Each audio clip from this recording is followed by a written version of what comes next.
শুরু করতে পারি। স্যার ব্যাংক্রাপসি থেকে শুরু করেন। হ্যাঁ, ব্যাংক্রাপসি দিয়ে শুরু করেন স্যার।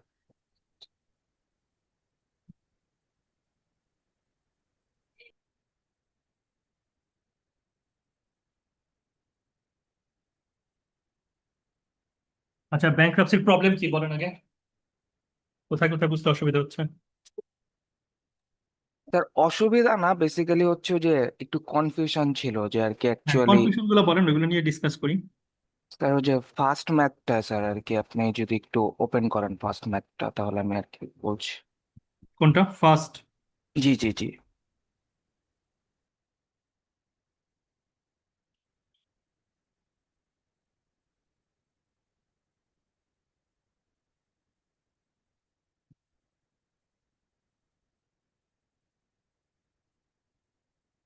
সলিউশনটা নাকি কোশ্চেনটাতে যাব?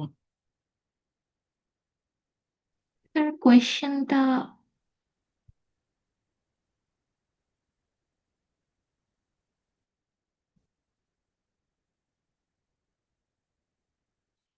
বলেন।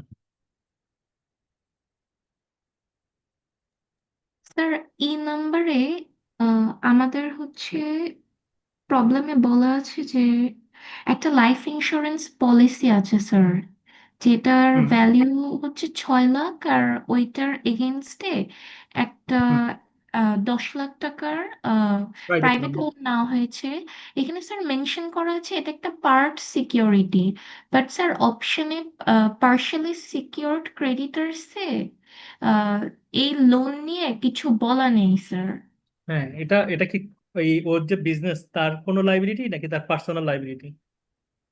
Sir personal liability. Personal liability. আর আমরা ব্যাংক্রাপসি যেটা করছি বা লিকুইডেশন করছি, এটা কিসের লিকুইডেশন করছি?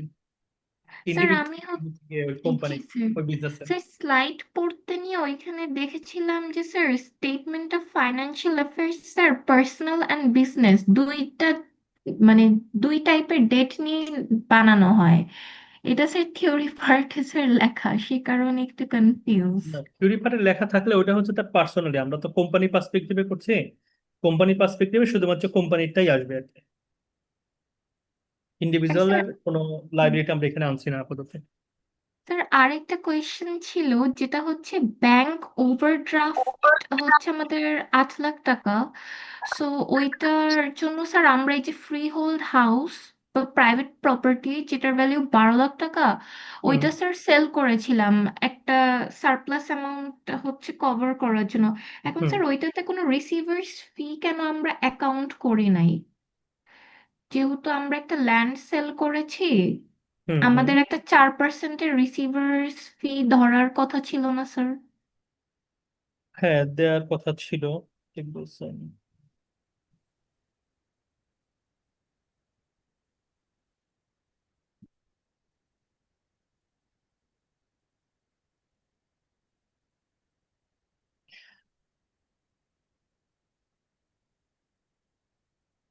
আচ্ছা, এখন ওখানে যেটা ইস্যু, মানে যেটা কারণে আমরা ধরিনি, বাট ওটা মানে আসবে। আসবে মানে হচ্ছে কি, রিসিভারি ফি পাবে। এটা হচ্ছে কি কি যে আপনি ব্যাংক থেকে লোন নিয়েছেন 8 লাখ টাকা, বাট যেহেতু কোম্পানি কোনো অ্যাসেট ছিল না, আপনি কি করেছেন, আপনি একটা প্রাইভেট প্রপার্টি 12 লাখ টাকার অ্যাসেট আপনি বিক্রি করেছেন। সরি, মানে মর্টগেজ রেখেছেন। তাহলে এখন এই যে 8 লাখ টাকার এগেনস্টে আমি যদি 8 লাখ টাকা দিতে না পারি, তাহলে যতটুকু ডেফিসিট থাকবে ওটা আমরা কি করব, এই অ্যাসেট থেকে আমরা কালেকশন করব। ঠিক আছে, এখন কালেকশন করতে গিয়ে আমি কি আসলে 12 লাখ টাকার জিনিসটাই বিক্রি করে দিব, নাকি হচ্ছে কি আমি পার্সিয়ালি বিক্রি করবো, এই জিনিসটা হচ্ছে কি ক্লিয়ারলি এখানে বলা হয়নি। তো ধরেন হচ্ছে কি এসে আমরা যদি ম্যাথটাতে দেখি, মানে সলিউশনটাতে দেখি, ওর একটা ডেফিসিট ছিল, তাই না?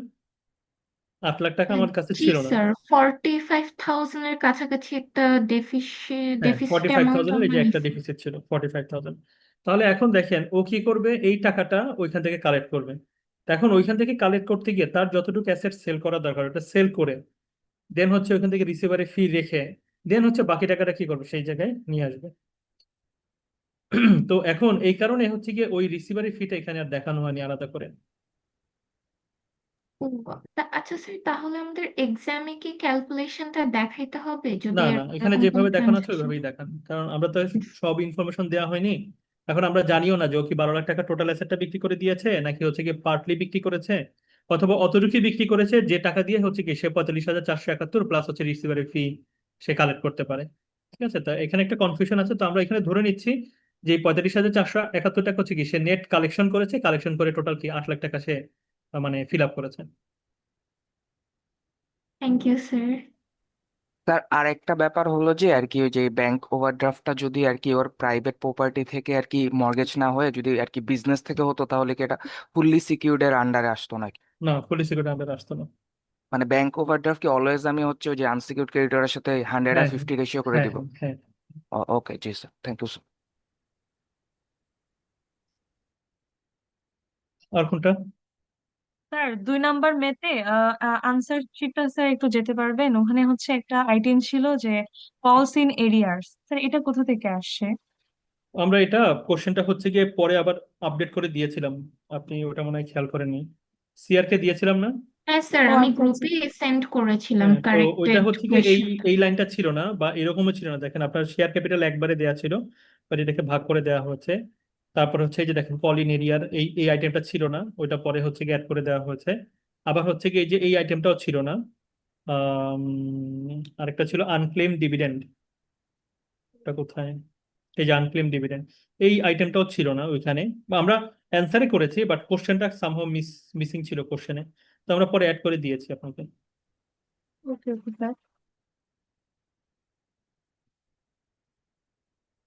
কালকে থেকে, স্যার আর কালকে না ব্যাংক্রাফসি, পরশু দিন ও পরীক্ষা। এখানে তো হচ্ছে স্যার স্যালারি নিয়ে বলা আছে যে হচ্ছে 2000 করে হচ্ছে 20 জনকে মনে হয় এরকম দিতে পারবে। হ্যাঁ, 20 জন দেওয়া আছে, 20 জনের জন্য আপনি এটা যদি 1 মাসের হয় তাহলে হচ্ছে কি প্রতিজন 2,000 করে 40,000 টাকা পাবে। এখানে ডিউই হচ্ছে 40,000, তাহলে টোটালি কি আমরা প্রেফারেন্সিয়াল ক্রেডিটর হিসেবে দেখাবো এটা। স্যার আগের মেতে ছিল হচ্ছে 50 জন এরকম, এই জন্য হচ্ছে স্যার আমরা এই করে দিছি তাই না, 45,000 প্রথম যেটা অঙ্কে আসবে। ছিল, প্রথম অঙ্কের কথা বলছেন? জি স্যার। প্রথম অঙ্কে ছিল 30 জন ছিল, 30 জন এমপ্লয়ি 50,000 টাকা, তাহলে 30 দুগুণে হচ্ছে গিয়ে 60,000 টাকা আপনি ম্যাক্সিমাম দেখাতে পারবেন, বাট ওর কাছে ডিউ হচ্ছে কত, 50,000, তাহলে আমাদের লিমিটের মধ্যেই আছে, তাহলে এটা আমরা 50,000 টাকায় দেখাবো। বাট যদি এটা 70,000 হতো তাহলে আমরা কত টাকা দেখাতাম? এটা যদি 70,000 টাকা হতো তাহলে আমরা কত টাকা দেখাতাম? 30 জন 1 মাসের জন্য এখানে বলা আছে, এই যে 1 মাস, তাহলে প্রত্যেকে 1 মাসের জন্য কত টাকা করে পাবে, ম্যাক্সিমাম 2,000 টাকা। তাহলে 30 জনের জন্য ম্যাক্সিমাম 60,000 টাকা কি করবো তখন, প্রেফারেন্সিয়াল ক্রেডিটর হিসেবে দেখাবো। আর বাকি 10,000 হয়ে যাবে কি আনসিকিউরড ক্রেডিটর্স। আচ্ছা স্যার, এখানে যদি মাল্টিপল মাস হয় যেমন 6 মাস হয়ে থাকে তাহলে? আচ্ছা, প্রতি মাসের জন্য হচ্ছে আপনার 2,000 করে, তাহলে ধরেন হচ্ছে যদি 3 মাস হয় তাহলে 30 × 3 হচ্ছে 2, এভাবে করে ক্যালকুলেট করতে হবে।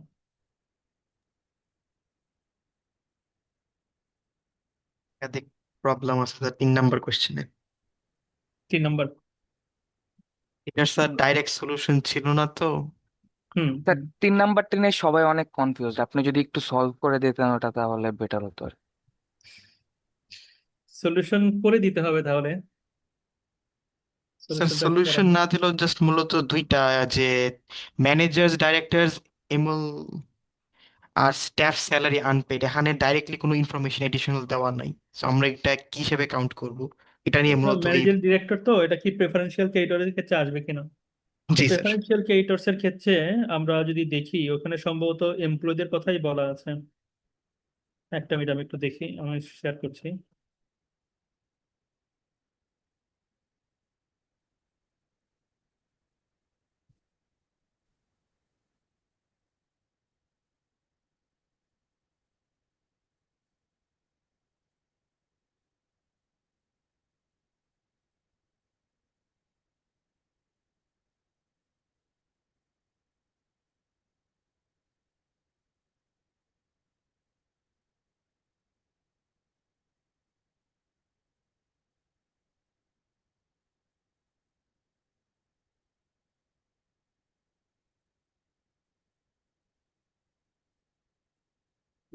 কত নম্বর স্লাইড? আচ্ছা, একটু দেখে নিই।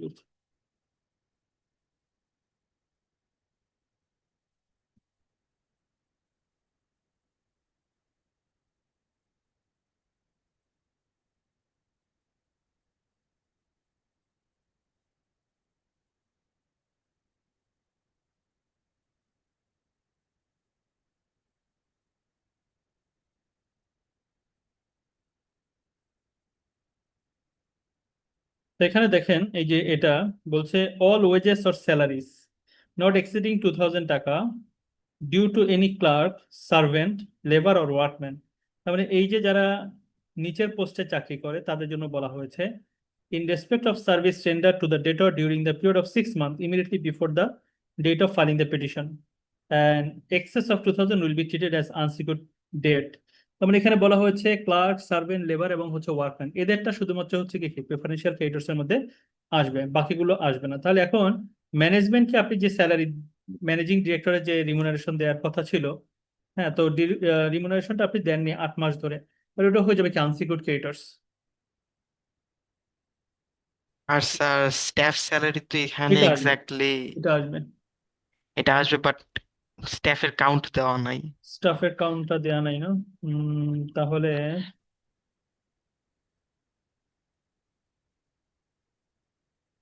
স্টাফের কাউন্টটা দেওয়া নাই, ঠিকই বলেছেন। তাহলে এটা আমি মার্ক করে রাখি, এটা আমি আপডেট করে আবার শেয়ার করবো তাহলে। স্যার আচ্ছা, এটার সলিউশনটা যদি আমাদেরকে দিতেন স্যার ভালো হতো। সলিউশনটা হ্যাঁ করতে হবে, করে দিতে পারবো। স্যার আমাদের কি এক্সাম্পল টু এর স্টেপস গুলো আরেকবার একটু জাস্ট গো থ্রু করে দেখা দেওয়া যাবে? Example? Two sir, one or two, যে কোনো একটা স্যার। আচ্ছা, ঠিক আছে, এটার বাইরে আর কি কি ইস্যু আছে বলেন। আসসালামু আলাইকুম স্যার, আমার কথা শোনা যাচ্ছে? হ্যাঁ, শুনতে পাচ্ছি না। স্যার আমি এই ব্যাংক্রাপসির ম্যাথগুলা বাহিরের অন্য মানে আমি অন্য জায়গায় ম্যাথগুলো পেয়েছিলাম, তো ওইখান থেকে সলভ করার চেষ্টা করেছি। সো ওইখানে দেখলাম যে যখন তারা ফ্রি হোল্ড ল্যান্ডের উপর, সরি, ফ্রি হোল্ড অ্যাসেটের উপর রিসিভার্স ফি কাউন্ট করে, তখন ওই যে ফ্রি হোল্ড অ্যাসেটটা থাকে তার থেকে যে ক্যাশ ইন হ্যান্ড থাকে সেটা মাইনাস করে দেন রিসিভার্স ফি কাউন্ট করে। বাট আপনার সলিউশনে যখন আমি দেখলাম সেখানে ওই আহ, মানে ফ্রি হোল্ড অ্যাসেট থেকে ক্যাশ ইন হ্যান্ডটা মাইনাস করা হয়নি। তো আমরা কি, আমি এটাই জানা ছিল যে আমরা কি মাইনাস করব নাকি ওইটা ধরেই ফ্রি হোল্ড আচ্ছা, অ্যাসেট। আপনি কি আমার সাথে একটু শেয়ার করতে পারবেন ওইগুলো? হ্যাঁ জি, আমি অবশ্যই শেয়ার করতে পারবো স্যার। আচ্ছা, তো লজিকটা আসলে ঠিকই আমার কাছেও এটা মনে হয়েছে, বাট যেহেতু বাংলাদেশের পার্সপেক্টিভে প্র্যাকটিস এরকম করা হয়েছে, এইভাবে দেখানো হয়েছে। তবে আমাকে যদি জিজ্ঞেস করেন যে কোনটা অ্যাপ্রোপ্রিয়েট, আমার কাছে মনে হয় যে ক্যাশটা আসলে না নাই ভালো, কারণ ক্যাশ তো অলরেডি রিয়ালাইজড। তাহলে আমি ওকে কেন আবার হচ্ছে কি এটার উপরে ফি দিব? জি স্যার। ঠিক আছে, তো আপনারা যদি এভাবে করেন আমার মনে হয় যে তাতে কোনো ভুল নেই, বরং এটাই মোর অ্যাপ্রোপ্রিয়েট হবে যে ক্যাশ ইন হ্যান্ড যে টাকাটা থাকবে ওই টাকাটা বাদ দিয়ে বাকি যে অ্যাসেট গুলো রিয়ালাইজ করবে সেটার উপরে হচ্ছে কি আপনি রিসিভারে ফি দিবেন। ঠিক আছে, জি যেমন স্যার। হচ্ছে কি আমরা যদি সেকেন্ড ম্যাথটা দেখি, হ্যাঁ, তো সেকেন্ড ম্যাথের ক্ষেত্রে ধরেন হচ্ছে গিয়ে ও এরকম যে অ্যাসেট গুলো ছিল এগুলোকে সব রিয়ালাইজ করেছে, প্যাটেন্ট বিক্রি করেছে, স্টক বিক্রি করেছে, ফার্নিচার ফিক্সচার বিক্রি করেছে, প্ল্যান্ট, বিল, কিন্তু এখন ক্যাশ ইন হ্যান্ড যেটা আছে ওটা তো তার কিছু করতে হয়নি, ওটা তো অলরেডি তার কাছে আছে। তাহলে আমি যখন হচ্ছে কি এখানে রিসিভারে ফি দিব 3,07,000 ইনক্লুডিং দিস 2000, আমার উচিত হচ্ছে এই 3,07,000 থেকে ক্যাশ ইন হ্যান্ডটা বাদ দিয়ে বাকি টাকার উপরে কি করা, রিসিভারে ফি দেওয়া। তো এখন আপনারা যদি এইটা করেন আমার মনে হয় যে এটা মোর অ্যাপ্রোপ্রিয়েট হবে আর কি। ঠিক আছে, বাট হ্যাঁ। আমি যেহেতু ক্লাসে বলেছি মানে সবাই এখানে নাই, প্রেজেন্ট নাই, হ্যাঁ, তো ওই প্র্যাকটিসটা করলেও হবে, কোনো সমস্যা নেই, বাট এটা মোর অ্যাপ্রোপ্রিয়েট হবে আর কি। ও, থ্যাংক ইউ তারপরে স্যার। অর্ক আমার সাথে একটু শেয়ার করেন হ্যাঁ ওইগুলো। স্যার আরেকটা জিনিস আমি আপনাকে শেয়ার করতাম, আমি একটা জায়গায় আপনার যে ফার্স্ট ম্যাথটা দিয়েছেন আমাদেরকে, হুম সেটা হুম, আমি একটা জায়গায় পেয়েছি একেবারে হুবহু ম্যাথ, জাস্ট ওয়ার্কিংস মানে নাম্বারস গুলো চেঞ্জ ছিল।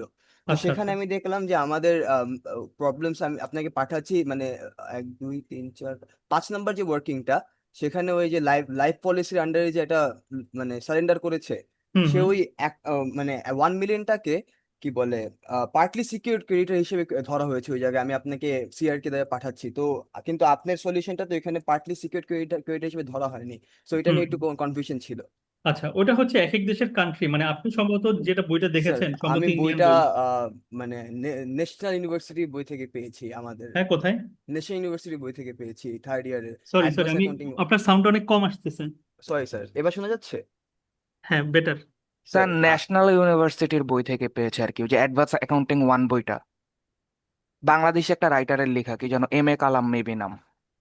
আচ্ছা আচ্ছা, তো এখানে দেখেন মানে আমি ইন্ডিয়ান হলে আমি বলতাম, তো বাংলাদেশের গুলো কি হয় এগুলো হচ্ছে বিভিন্ন জায়গা থেকে এই একজন হয়তো এই ম্যাথ গুলো ডেভেলপ করেছেন, ওইগুলো হচ্ছে কি বারবার কপি হচ্ছে, হ্যাঁ, এক একজন এক এক ভাবে করছেন, তবে এটা আসবে না আর কি। ঠিক আছে, প্রাইভেটটা এখানে আসবে না, কারণ আমরা বিজনেসের পার্সপেক্টিভ থেকে এই কাজটা করছি। ওকে ওকে।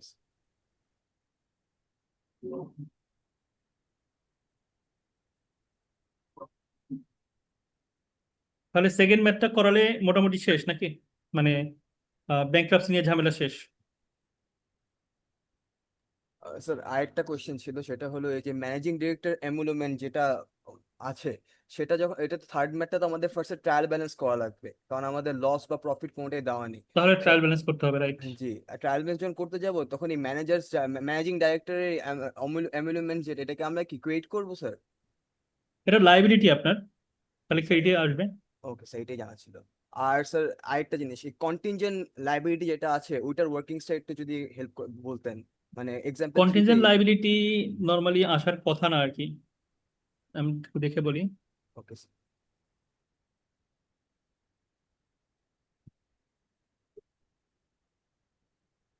কত নম্বর লাইনে এটা? স্যার এক্সাম্পল এই যে 3 তে। এটা। জি স্যার, এটা।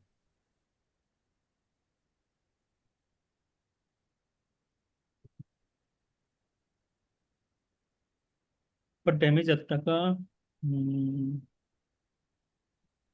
Settle for.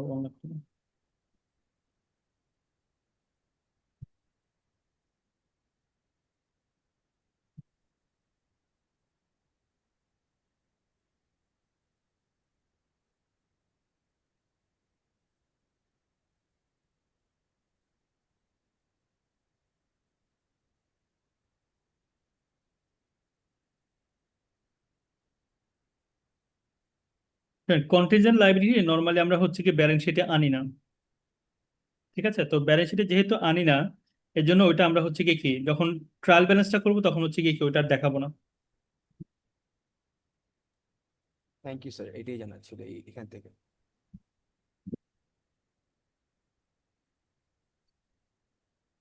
তো এখন যদি এটা দেখাই আপনাদের কোশ্চেন, সেকেন্ড কোশ্চেনটা তো সবার সামনে আছে আশা করি। তো এখানে আমাদের যেটা করতে হবে, আমাদের হচ্ছে কি এখানে দুইটা ইস্যু ছিল। একটা হচ্ছে ক্রেডিটর্স, ওদের আমার কোম্পানির যে ল্যান্ড আছে, ল্যান্ড এবং বিল্ডিং আছে, সেই বিল্ডিং এর উপরে তাদের ফার্স্ট মানে কি বলবো সিকিউরিটি দেয়া আছে, তাদের মর্গেজ দেয়া আছে, ঠিক আছে? এরপরে এটা হচ্ছে ফুললি সিকিউরড ক্রেডিটর্স, আর একটা হচ্ছে কি পার্টলি সিকিউরড ক্রেডিটর্সও আছে। তো এখন ফুললি সিকিউরড ক্রেডিটর্স ওদেরকে আমরা বলেছি যে আমার যে ল্যান্ডটা আছে এবং বিল্ডিং আছে সেটা বিক্রি করে আপনার টাকা আগে দিয়ে দিব, ঠিক আছে? এখানে অন্যদের টাকা আর দিব না, তাহলে এই কারণে ওকে আমরা বলছি কি ফুললি সিকিউরড ক্রেডিটর্স। তো সেটার ভ্যালু কত? 85। আর এরপরে আরেকজন ক্রেডিটর্স আছে যাকে আমরা বলেছি যে আমার ওই ল্যান্ড এবং বিল্ডিং এর ভ্যালু কিন্তু অনেক বেশি। দেখেন আপনার, আমার ল্যান্ড এন্ড বিল্ডিং এর ভ্যালু হচ্ছে গিয়ে এই যে 2,10,00,000। যদি আমরা রিয়ালাইজ করবো 1,65,000, 2,10,00,000। তাহলে আমি ওকে বললাম যে আমি যেহেতু ওকে 2,10,00,000 অ্যাসেটের এগেনস্টে 85 লাখ টাকার আমার 85,000 টাকার আমার লাইবিলিটি আছে, তাহলে আমি ওকে বললাম যে ওই অ্যাসেটটা বিক্রি করার পরে যে টাকাটা থাকবে, ওদের টাকা পরিশোধ করার পরে, সেই টাকাটা দিয়ে আমি কি করবো, তোমার টাকা রেখে পরিশোধ করবো, যতটুকু পারি ততটুকু পরিশোধ করবো। তো এই যে যতটুকু পারি ততটুকু পরিশোধ করবো, তার মানে সে হয়ে যাচ্ছে কি পার্টলি সিকিউরড ক্রেডিটর্স। তার ভ্যালুটা কত? 90,000। ঠিক আছে, তো এই একটা জায়গায় হচ্ছে কি প্রথম ম্যাথের সাথে এখানে ডিফারেন্স। তো আমরা এখন কি করব, আমরা হচ্ছে প্রথমে আমাদের অ্যাসেট গুলোকে রিয়ালাইজ করে ফেলবো। অ্যাসেট গুলো রিয়ালাইজ করতে গিয়ে আমরা দেখলাম যে আমাদের প্যাটেন্ট আছে যার ভ্যালু হচ্ছে 70,000 টাকা, কিন্তু আমরা বিক্রি করলে পাবো কত? 45,000। দেন আমাদের কিছু ইনভেন্টরি আছে, সেটার ভ্যালু হচ্ছে 80,000, আমরা বিক্রি করলে পাবো 60,000। দেন ফার্নিচার আর ফিক্সারের ক্ষেত্রে একই রকম, প্ল্যান্ট এন্ড মেশিনারির ক্ষেত্রে একই রকম। বিল অফ এক্সচেঞ্জ যেটা হচ্ছে কি আমি বিল পেয়েছি, যেটা টাকা আমি ফিউচারে পাবো, তাহলে সেটার ক্ষেত্রে সেটা ভ্যালু 35,000, আমরা 35,000 টাকায় পাবো। আমার ক্যাশ ইন হ্যান্ড 2,000 আছে, 2,000 টাকা আমি লিখলাম। কল ইন এরিয়ার্স মানে হচ্ছে শেয়ারের টাকা বকেয়া ছিল 4,000 টাকা, বাট আমরা পাবো হয়তো 2,000 টাকা। আর আমার এখন রিসিভেবল ছিল, তার মধ্যে 60,000 টাকা হচ্ছে গুড, ডাউটফুলের মধ্যে 15,000 টাকা, যার মধ্যে আমি 5,000 টাকা পাবো, আর ব্যাড হচ্ছে বাকি 15,000 টাকা, যেটা আমি কোনো টাকায় পাবো না। তাহলে আমি টোটাল দেখা যাচ্ছে আমার ক্যাশ রিয়ালাইজেশন হচ্ছে কত? 3,07,000 টাকা। তো এখন এর থেকে আমি কি করবো? রিসিভারি ফি দেবো। তো বেটার হচ্ছে কি রিসিভারি ফি হচ্ছে কি 3,07,000 থেকে ক্যাশটা মাইনাস করে 2,000, 3,05,000 টাকার উপরে 30,500 টাকা হচ্ছে রিসিভারি ফি দেখানো। আচ্ছা, তো দেখানোর পরে এখন আমার কাছে কত আছে? ধরেন হচ্ছে কি আমরা 30,700 টাকায় দিলাম, তাহলে দেওয়ার পরে কি এই মাইনাস 3,07,000 করব? থেকে, হ্যাঁ, স্যার কি মাইনাস করব রিসিভার এই যে ফির জন্য? রিসিভারের ফি, রিসিভারের ফি মানে ও যে বিক্রি করলো জিনিসগুলো, বিক্রি করার কারণে সে কি পাবে, একটা ফি পাবে। সেই ফিটা কি এখানে বলা ছিল যে 10 কোটি টাকা পর্যন্ত আপনার হচ্ছে কি, সরি 10 লাখ টাকা পর্যন্ত, তাই না? জি ইয়েস স্যার। স্যার। 10 লাখ টাকা পর্যন্ত হচ্ছে 10%। এরপরে 10 লাখ টাকার উপর থেকে সম্ভবত 2 কোটি টাকা পর্যন্ত সেটা হচ্ছে কি কত, 5%। ঠিক আছে, তো এরকম একটা রিসিভারের ফি দেওয়া ছিল, মানে শিডিউল দেওয়া ছিল। তো আমার এখানে যেহেতু অনলি 3,07,000, তাহলে আমরা কি পারবো যে 10 লাখ টাকার মধ্যে তাহলে 10% করে কি পাবে, সে ফি পাবে। তাহলে আমি ওকে 3,07,000 টাকার উপরে 10% করে 30,700 টাকা আমি ওকে ফি দিয়ে দিলাম। তাহলে ও পাবে কত, 2,76,300 টাকা আমার কাছে আছে। সরি, ও পাবে না, আমি বলছি, আবার বলছি একটু সরি। সেটা হচ্ছে 3,07,000 টাকা আমার অ্যাসেট বিক্রি করে আমি পেলাম, সেখান থেকে ওকে রিসিভারে ফি দিয়ে দিলাম 30,700। তাহলে এখন আমার কাছে কত আছে, 2,76,300 টাকা। তাহলে এই পার্টটা আমার কাছে থাকলো আপাতত। স্যার দেন এটা আমি, ক্যাশ ইন হ্যান্ড সহ, হ্যাঁ, ক্যাশ ইন হ্যান্ড সহ ফি ক্যাশ কাউন্ট ইন হবে? হ্যান্ড সহ, ক্যাশ ইন হ্যান্ড সহ। এরপরে আমরা কি করব, এই যে আমরা বললাম যে ফুললি সিকিউর ক্রেডিটর্স আছে, ওকে আমার টাকাটা আগে দিয়ে দিতে হবে। তো আমরা কি করব, ওর টাকাটা আগে লিখলাম, ক্রেডিটর্স ফুললি সিকিউর 85,000 টাকা। তো আমি প্রথমে কি করলাম, ল্যান্ডটা বিক্রি করলাম, 2,10,000 টাকা ল্যান্ডটা আমরা বিক্রি করতে পারলাম 1,65,000 টাকা। তাহলে 1,65,000 টাকা যখন আমি বিক্রি করতে যাচ্ছি, তখন আমাকে আবার রিসিভারে ফি দিতে হবে। কিন্তু এখানে বলা হয়েছিল যে রিসিভারে ফি হচ্ছে গিয়ে অ্যাসেট বিক্রি করে রিসিভারে ফি যদি পাওয়া যায়, সেক্ষেত্রে হচ্ছে গিয়ে অ্যাসেট বিক্রি করে যদি রিসিভারের ফি পাওয়া যায়, তাহলে হচ্ছে কি সেক্ষেত্রে আমার রিসিভারের ফি হচ্ছে কত, 4%। তাহলে আমরা 1,65,000 উপরে 4% আমরা ক্যালকুলেট করলাম।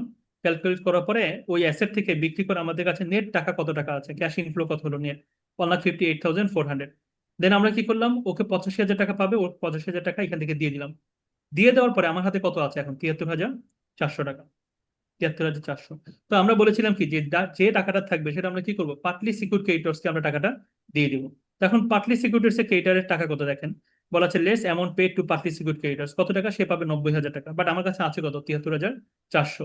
তাহলে আমি কিন্তু 16,600 টাকা তাকে কি করতে পারলাম, কম দিতে পারলাম।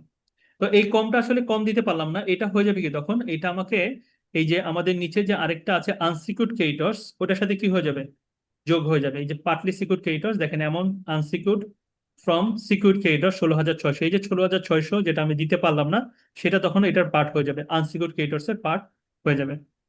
তো এইখানে দেখেন আমার কাছে সে পায় 90,000, বাট আমি ওকে দিয়েছি কত, 73,400। তাহলে 16,600 টাকা কি থাকলো, ঘাটতি থাকলো। আর আমার অ্যাসেট বিক্রি করে, যে ফ্রি হোল্ড ল্যান্ড বিক্রি করে, আমার কাছে কিন্তু এখন আর কোনো টাকা নেই, কোনো টাকা কিন্তু এক্সট্রা নাই।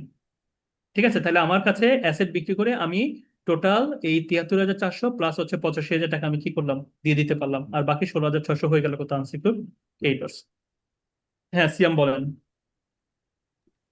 স্যার আমার কোয়েশ্চেনটা একটু আগের ইয়াতে, ওই যে কলস ইন অ্যারিয়ার যেটা, উইথ ভ্যালুটা স্যার কোত্থেকে এসেছে আমাদের কোয়েশ্চেন থেকে? কোশ্চেনে দেয়া আছে। স্যার কোনো অ্যাডজাস্টমেন্টে দেওয়া ওইটা? না, কোনো অ্যাডজাস্টমেন্টে দেয়া না, আপনি সম্ভবত ওই যে প্রথম যেটা আমি ফাইলটা পাঠিয়েছি আপনি ওটা নিয়ে দেখছেন, এরপর আমি আবার ওই ফাইলটা একটু রিভাইজ করে পাঠিয়েছি। হ্যাঁ, আপনি কালেক্ট করে নিয়েন আচ্ছা যে স্যার, টিয়ারদের কাছ থেকে। Okay sir. হ্যাঁ, ওখানে ডাটাগুলো দেয়া আছে। তো এরপরে দেখেন এখন কি হলো, এখন হচ্ছে 16,600 টাকা আমি আনসিকিউরড ক্রেডিটর্স করে দিলাম। আচ্ছা, তো এরপরে আমাদের পার্টটা কি, আমাদের পার্ট হচ্ছে কি, আমাদের আরেকটা লাইব্রেরি আছে, সেটা হচ্ছে ডিবেঞ্চার। তো ডিবেঞ্চারের ক্ষেত্রে কি বলা ছিল, ডিবেঞ্চারের ক্ষেত্রে বলা ছিল, আমি দেখাচ্ছি। ডিবেঞ্চারের ক্ষেত্রে বলা ছিল যে উম, এই যে এখানে 5% mortgage debenture secured by floating charge on the whole of the asset of the company. তার মানে এখানে বলা হয়েছে এই ডিবেঞ্চারের টাকাটা আমাকে পেমেন্ট করতে হবে, কিন্তু এটার জন্য আমার মর্গেজ কি রাখা, আমার মর্গেজ রাখা হচ্ছে whole of the asset, specific asset না, but whole of the asset. তার মানে হচ্ছে কি কি, আমার ফুললি সিকিউরড ক্রেডিটর্স এবং পার্টলি সিকিউরড ক্রেডিটরের পরে আমাকে কি করতে হবে, এই টাকাটা আমাকে দিয়ে দিতে হবে, কারণ এটার উপরও কি আছে, মর্গেজ দেয়া আছে। তো এই কারণে আমরা হচ্ছে কি এই ডিবেঞ্চারের টাকাটা নিয়ে আসলাম। ডিবেঞ্চারের টাকাটা হচ্ছে কত টাকা দেওয়া আছে, ডিবেঞ্চারের টাকা দেওয়া আছে 2,00,000 টাকা। তো আমার কাছে এখন কত টাকা আছে আসলে এই ডিবেঞ্চারের টাকা দেওয়ার জন্য, আমার কাছে আছে 2,76,300, এই যে যেটা আমরা বের করেছিলাম। তাহলে এখন আমি কি করবো, ডিবেঞ্চারের ফুল টাকাটা দিয়ে দিব। তাহলে আমরা ডিবেঞ্চারের ফুল টাকাটা দিয়ে দিলাম। তাহলে আমরা এখানে লিখলাম ডিবেঞ্চার 2,00,000 টাকা less deducted as per contra. আর এই পাশে লিখলাম 2,76,300 টাকা আমার কাছে আছে, আমরা লিখলাম কি debenture deducted as per contra 2,00,000। তাহলে দুই পাশ থেকে 2,00,000 টাকা মাইনাস করে দিলাম। তাহলে আলটিমেটলি কি দাঁড়ালো, আমার কাছে এখন ক্যাশ আছে 76,300 টাকা, আর আমার একটা লাইবিলিটি সেটা হয়ে গেল কি 100%, মানে জিরো হয়ে গেল। হ্যাঁ, অবসলেট হয়ে গেল। ঠিক আছে, তাহলে এখন আমার কাছে কত টাকা আছে, আমার কাছে টাকা আছে 76,300। আর আমার লাইব্রেরিটি গুলো কি আছে, আমার লাইব্রেরিটি এখনো তিনটা লাইব্রেরিটি আছে, একটা হচ্ছে প্রেফারেন্সিয়াল ক্রেডিটর্স, একটা হচ্ছে কি ব্যাংক ওভারড্রাফট, একটা হচ্ছে আনসিকিউরড ক্রেডিটর্স। তো এখন হচ্ছে গিয়ে আমি এখন এই যে ৭৬,৩০০ টাকা দিয়ে আমি কাকে টাকাটা পেমেন্ট করবো? আমি হচ্ছে প্রেফারেন্সিয়াল এর টাকাটা আগে পেমেন্ট করবো। প্রেফারেন্সিয়াল ক্রেডিটর্স কে কে হতে পারে? আমরা দুইটা নাম বলেছিলাম, একটা হচ্ছে গভর্নমেন্টের যত ডিউ, আর একটা হচ্ছে কি এমপ্লয়ীদের স্যালারি। তো গভর্নমেন্টের ইনকাম ট্যাক্স ডিউ হচ্ছে 25,০০০, আর স্যালারি হচ্ছে কত? 40,০০০। টোটাল কত? 65,০০০ টাকা সে আছে ডিউ আছে। তাহলে আমি কি করবো? এখন 65,০০০ টাকা দিয়ে দিব। তাহলে আমি ৭৬,০০০ টাকা থেকে 65,০০০ টাকা দিয়ে দিলাম, তাহলে এটাও মাইনাস করে দিলাম preferential creditor deducted as per contra. আর এখান থেকে আমরা 65,০০০ থেকে মাইনাস করে দিলাম preferential deducted as per contra. তাহলে এটা ব্যালেন্স হয়ে গেল কত? 0। আর আমার কাছে টাকা দেওয়ার পরে হাতে থাকলো কত? 11,300। এখন এই 11,300 টাকা আমাকে কি করতে হবে? দুইজনের মধ্যে এমন ভাবে ভাগ করতে হবে যাতে ও যদি 100% পায়, ও মিনিমাম কি পাবে? 50% পাবে। অথবা ওকে যত টাকা দিব তার 50% কে পাবে? এরা পাবে। ঠিক আছে, তো এখন আমাকে দেখতে হবে যে ব্যাংক ওভারড্রাফট কত টাকা। ব্যাংক ওভারড্রাফট হচ্ছে 20,000 টাকা। আর আমার আনসিকিউরড ক্রেডিটর্স কত টাকা? আনসিকিউরড ক্রেডিটর্স আমরা দেখতে পেলাম যে ট্রেড ক্রেডিটর্স হচ্ছে 2,70,000, আনক্লেম ডিভিডেন্ড হচ্ছে 6,000, বিলস পেয়েবল 10,000, বিলস ডিসকাউন্টেড এটা দেয়া ছিল আলাদা করে। হ্যাঁ, বিল আমি একজনের কাছে ডিসকাউন্ট করেছি, ওইটা হচ্ছে কি ডিসঅনার হয়েছে, তো ওইটা চলে আসলে লাইব্রেরি হিসেবে 15,000 টাকা। আর উপর থেকে আমাদের এই যে পার্টলি সিকিউরড ক্রেডিটর্স, এখান থেকে আমাদের একটা ব্যালেন্স ছিল 16,600, তাহলে 16,600। তাহলে আমি দেখতে পাচ্ছি যে আমার ব্যাংক ওভারড্রাফট হচ্ছে 20,000 টাকা, আর 3,17,600 টাকা হচ্ছে গিয়ে কি আমার জন্য আনসিকিউরড ক্রেডিটর্স। তো নিয়ম হচ্ছে আমি যদি ওকে 20,000 টাকা দিই, তাহলে আমাকে মিনিমাম এখানে কত টাকা দিতে হবে? 10,000 টাকা দিতে হবে। ঠিক আছে, মানে এখানে 100% দিলে এখানে তার কি, সরি সরি, এখানে যদি আমি 100% দিই, এখানে যে টোটাল লাইব্রেরি তার মিনিমাম আমাকে কি করতে হবে? 50% দিতে হবে। টোটাল লাইব্রেরি 50% আমাকে দিতে হবে, কিন্তু আমার টাকা আছে মাত্র 11,300। ঠিক আছে, তাহলে এখন আমাকে কি করতে হবে? রেশিও করতে হবে। রেশিও করতে হবে এমন ভাবে যে ওকে আমি যা দিব সেটা দেওয়ার পরে এই যে লাইব্রেরি আছে তার যাতে মিনিমাম আমি 50% পরিশোধ করতে পারি। তো আমরা এখন এই জিনিসটা বের করতেছি। দেখেন, আমরা দেখতে পাচ্ছি যে ব্যাংক ওভারড্রাফট হচ্ছে গিয়ে 20,000, আর হচ্ছে আনসিকিউরড ক্রেডিটর্স ছিল 3,17,600, তার 50% হচ্ছে কত? 1,58,800। তাহলে আমাকে এখন কি লাগবে? টোটাল এই টাকাটা পরিশোধ করতে হবে। ঠিক আছে, তো এই টাকাটা আমি পরিশোধ করতে পারছি না। তো এখন না পারলে আমি এখন কিভাবে ডিস্ট্রিবিউট করবো? তো আমরা দেখতে পাচ্ছি যে 20,000 আর হচ্ছে গিয়ে 58,000, 1,58,800। তো আমি এখানে দুইটা শূন্য বাদ দিতে পারি, এখানেও দুইটা শূন্য বাদ দিতে পারি। তাহলে এখানে থাকলো কত? 200। এখানে থাকলো কত? 1,588। অথবা যেভাবে আছে সেভাবে রেখে দিতে পারে। তাহলে টোটাল বেসিসটা কত? 1,78,800 অথবা কি 1,788। তাহলে এখন 11,300, 11,300 কিভাবে আসলো? এই যে 11,300 হচ্ছে গিয়ে আমার কাছে এখন টাকা বাকি আছে কত টাকা? এই যে 11,300 টাকা বাকি আছে। তাহলে এখন 11,300 টাকাকে আমি কি করবো? রেশিও অনুযায়ী ভাগ করে দেবো। 11,300 ইন্টু 20,000 ডিভাইড বাই কত? 1,78,800। 1,78,800, তাহলে 1,264। আর আনসিকিউরড ক্রেডিটর্স কি কত টাকা দিব 11,300 টাকার মধ্যে? 11,300 ইন্টু 1,58,800 ডিভাইড বাই কত? 1,78,800, এই যে এখানে। তাহলে আমার 10,076। তাহলে আমি 11,300 টাকাকে ভাগ করবো এমন ভাবে যে ব্যাংক ওভারড্রাফট আলাদা পাবে কত? 1,264 টাকা। আর আনসিকিউরড ক্রেডিটর যারা তারা পাবে কত? টোটাল 10,36 টাকা। তাহলে এইভাবে করে আমরা কি করবো? টোটাল 11,500 টাকা ভাগ করে দিব।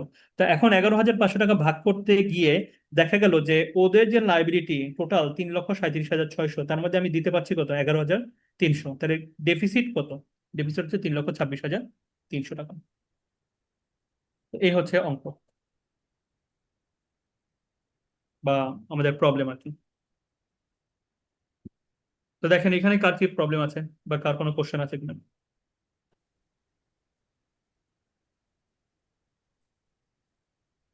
স্যার এরপরে তো আমরা জাস্ট ডেফিসিয়েন্সি অ্যাকাউন্টটা দেখা দিব, ঠিক না স্যার? এরপর শুধু ডেফিসিয়েন্সি অ্যাকাউন্ট দেখাবেন যে কোথা থেকে ডেফিসিয়েন্সি আসলো। এই যে, তো ডেফিসিয়েন্সি আমরা বলেছিলাম যে ডেফিসিয়েন্সি হচ্ছে কি? ডেফিসিয়েন্সি হচ্ছে যেসব জায়গা থেকে আমি কম টাকা পেয়েছি সেই জায়গাগুলো কি করা, সেই জায়গাগুলো আইডেন্টিফাই করে এখানে রেকর্ড করা। যেমন কিছু জিনিস হচ্ছে ফিক্সড, যেমন অর্ডিনারি শেয়ার এখানে আসবে, মানে শেয়ার ক্যাপিটাল এখানে আসবে। ডেফিসিট অ্যাকাউন্টটা যদি ডেফিসিট হয় তাহলে এই পাশে আসবে, আর যদি সারপ্লাস হয় তাহলে এই পাশে আসতো। আমাদের বিজনেস লস আমাদের দেয়া ছিল হচ্ছে কত? 6,23,000, তাহলে এগুলো আমাদের আসবেই। ঠিক আছে, তাহলে এটা মনে রাখবেন যে ক্যাপিটাল আসবে, ডেফিসিয়েন্সি অ্যাকাউন্টটা আসবে, আর হচ্ছে বিজনেস লস আসবে, আর হচ্ছে কি উইথড্র যদি করি সেটা আমার আসতো। হ্যাঁ, তো এর বাইরে গিয়ে আমাদের কি হবে? দেখেন, কল ইন এরিয়ার্স আমার ছিল কত? 4,000 টাকা, আমি পেয়েছি কত? 2,000 টাকা, তাহলে আমার লস কত? 2,000 টাকা। এরকম করে ব্যাড ডেপ্ট থেকে আমি পাচ্ছি না কত? 25,000। বিল ডিসকাউন্ট করে আমি পাচ্ছি না কত? 15,000। তাহলে যেগুলো আমি পাচ্ছি না, যেগুলো আমার লস হচ্ছে, সেই জিনিসগুলো আমরা এখানে লিখলাম। প্লাস আরেকটা জিনিস আসবে যেটা আমরা ভুল করি, সেটা হচ্ছে কি রিসিভারের ফি। তো রিসিভারের ফি আমরা দুইবার দিয়েছি। দেখেন, রিসিভারের ফি আমরা দিয়েছি এখানে 30,700, এখানে দিয়েছি 6,600। তাহলে এটাই আমরা কি করেছি? যোগ করেছি। দেখেন, 30,700 প্লাস 6,600, টোটাল 37,300 টাকা হচ্ছে কি রিসিভারে।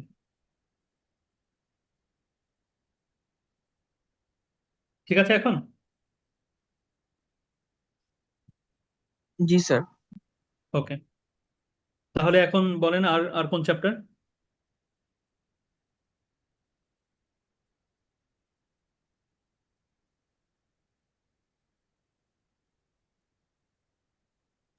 স্যার চ্যাপ্টার 13-এর সেলফ টেস্ট 11 নাম্বারটা একটু প্রবলেম ছিল। একটু লাউডলি বলেন।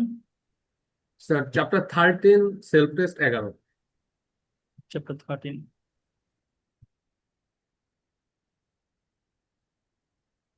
পেজ নাম্বারটা বলতে পারবেন?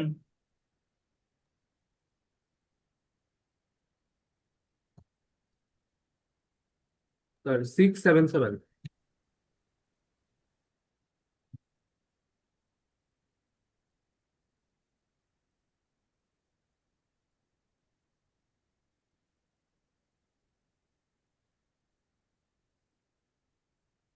এ তো ক্লাসে করানো অঙ্ক নাকি? স্যার এখানে রিটেন আর্নিং যে ওয়ার্কিংসটা করছে ওখানে হচ্ছে 9+7 × 26,000 কেন ধরলো? মানে লাস্ট ইয়ার যেটা ছিল 9,000 না 6,000, ওটা কেন ধরলো? ওই কনফিউশনটা ছিল।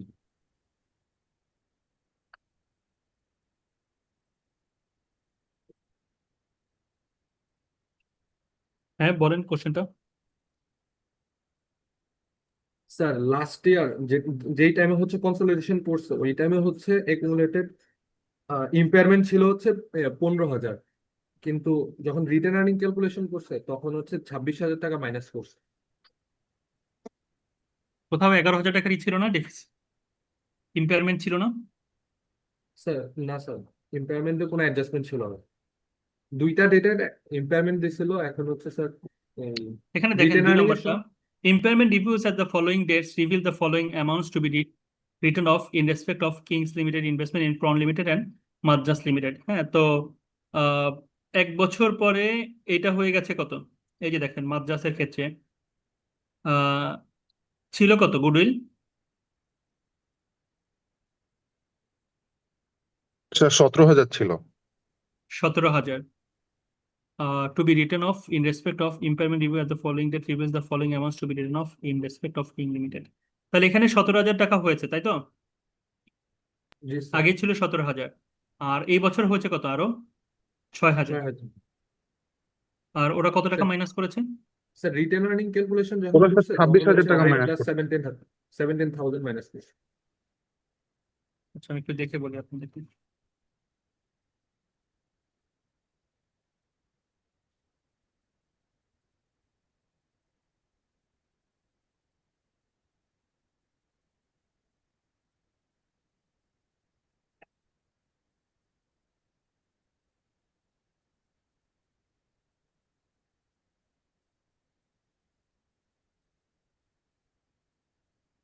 আচ্ছা, তো এখানে দেখেন বইটা কি সামনে আছে? জি স্যার। হ্যাঁ, তো এখানে দেখেন আমাদের এখানে বলেছে রিটেন আর্নিংস ব্রট ফরওয়ার্ড, তাই তো? আমরা এটা করছি হচ্ছে ব্রট ফরওয়ার্ড যদি বলি,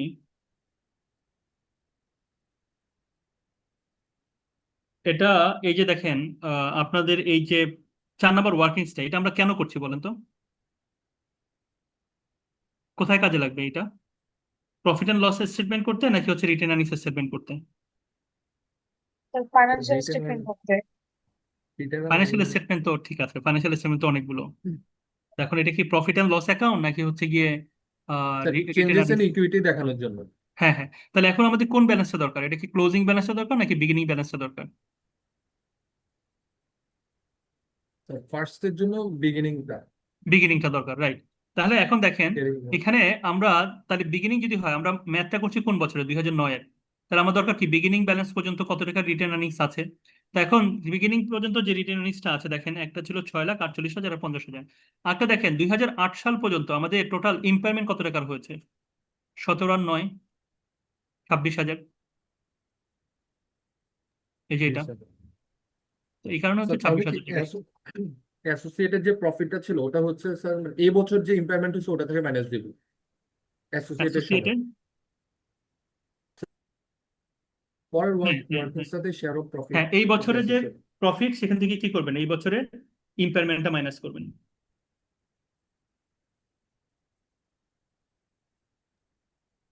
জি স্যার, বুঝতে পারছি। ঠিক আছে, আর কোনটা?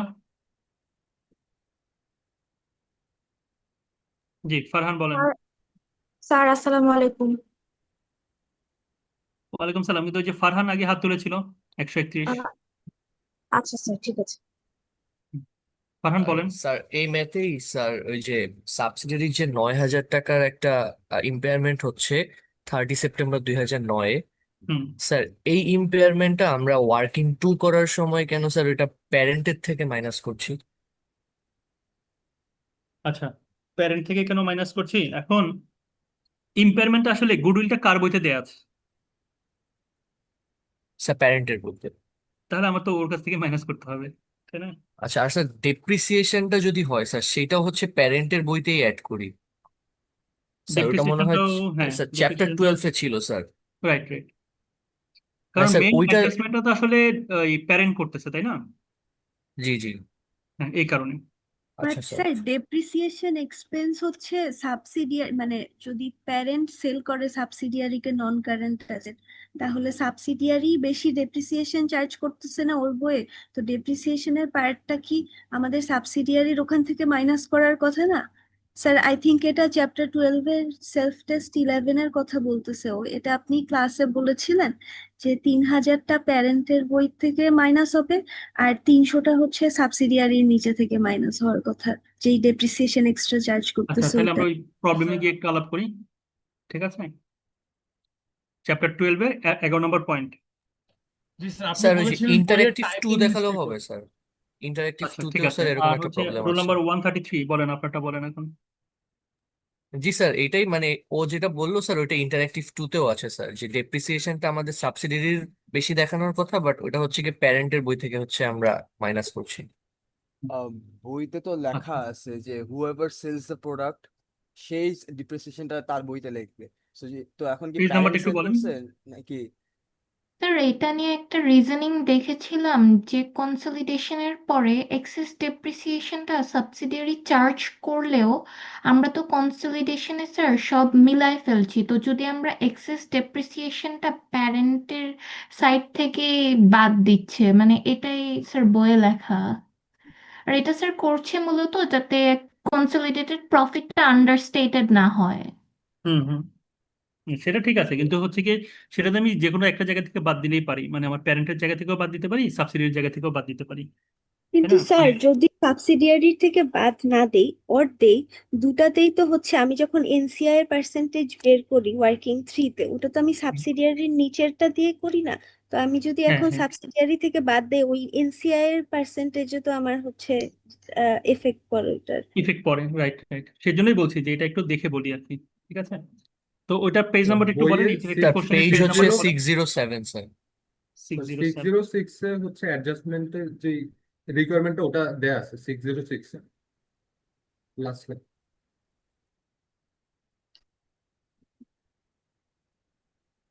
606, এই যে এটা নন current asset transfer.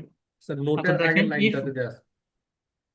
if the transfer takes in place in the current period, the adjustment are recorded as follow: in eliminate the profit or loss on transfer, and the profit or loss is eliminated against the seller.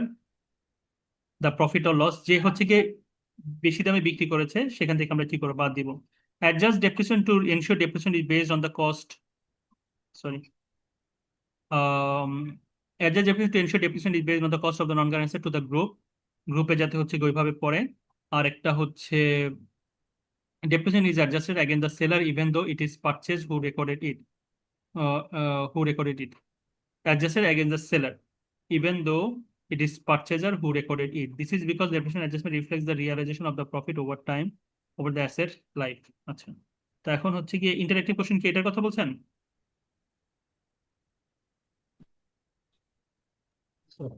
Sir interactive টুতে sir page 607।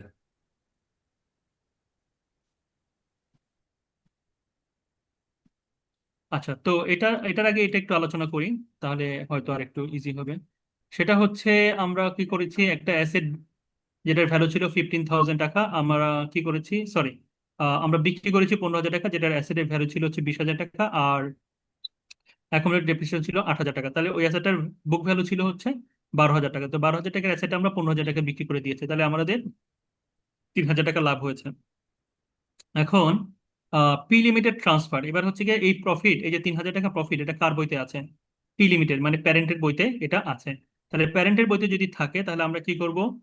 আমরা হচ্ছে গিয়ে এই 3,000 টাকা profit হচ্ছে প্যারেন্টের বইতে আছে, তাহলে আমরা প্যারেন্টের বই থেকে বাদ দিব। তাহলে এখন দেখেন আমরা কি করছি, সেলার রিটেন আর্নিংস কি আমরা ডেবিট করছি 2,000 কারণ এটা পরে আসতেছি, এটা আগে দেখাই। তাহলে হচ্ছে গিয়ে আমাদের এখানে ইস্যু থাকতেছে যে sellers profit or loss for the year, seller হচ্ছে কি এখানে প্যারেন্ট কোম্পানি, তার প্রফিট অ্যান্ড লস অ্যাকাউন্ট আমরা ডেবিট করে দিব। আর হচ্ছে গিয়ে সাবসিডিয়ারি যিনি non current asset carrying amount in, এটা আমি 3,000 টাকা দিয়ে ক্রিয়েট করে দিব। আচ্ছা, এরপরে আসেন হচ্ছে গিয়ে ডেপ্রিসিয়েশনের বিষয়টা। ডেপ্রিসিয়েশনের বিষয়টা এখানে বলা হয়েছে,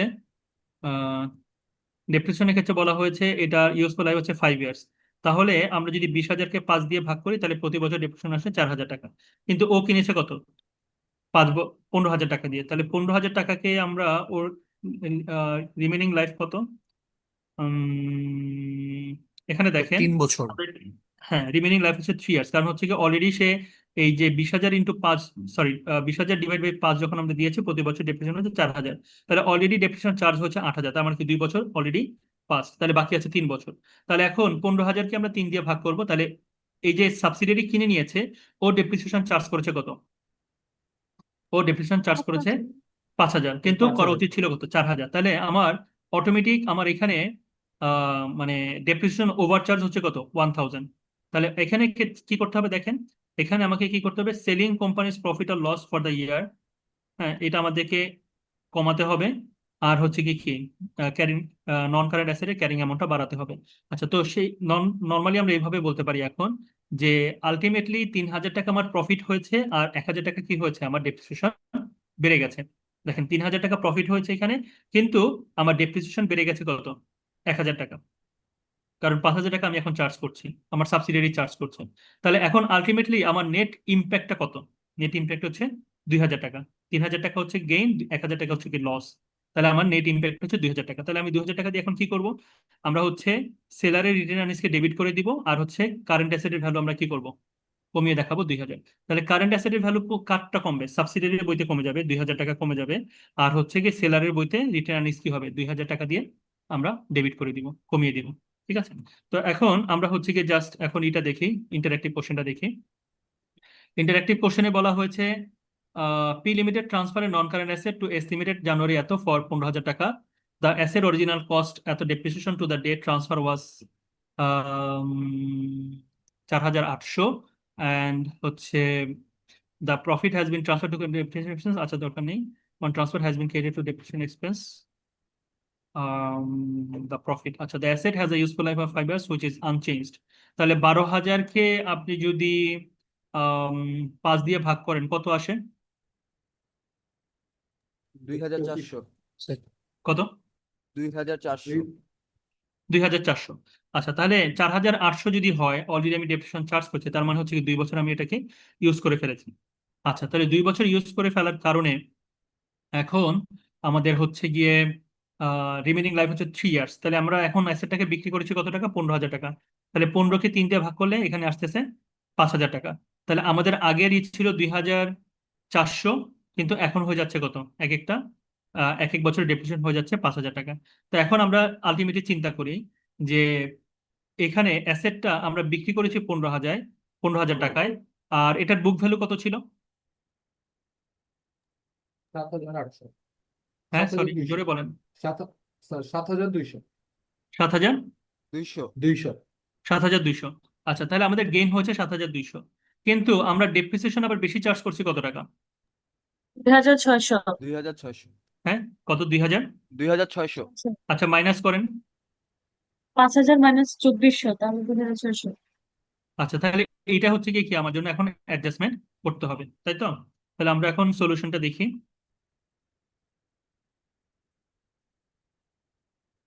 সলিউশনটাতে ইন্টারেক্টিভ কোশ্চেন 2-তে কত নম্বর পেজ একটু বলবেন সলিউশনটা? স্যার 627। 627। 27।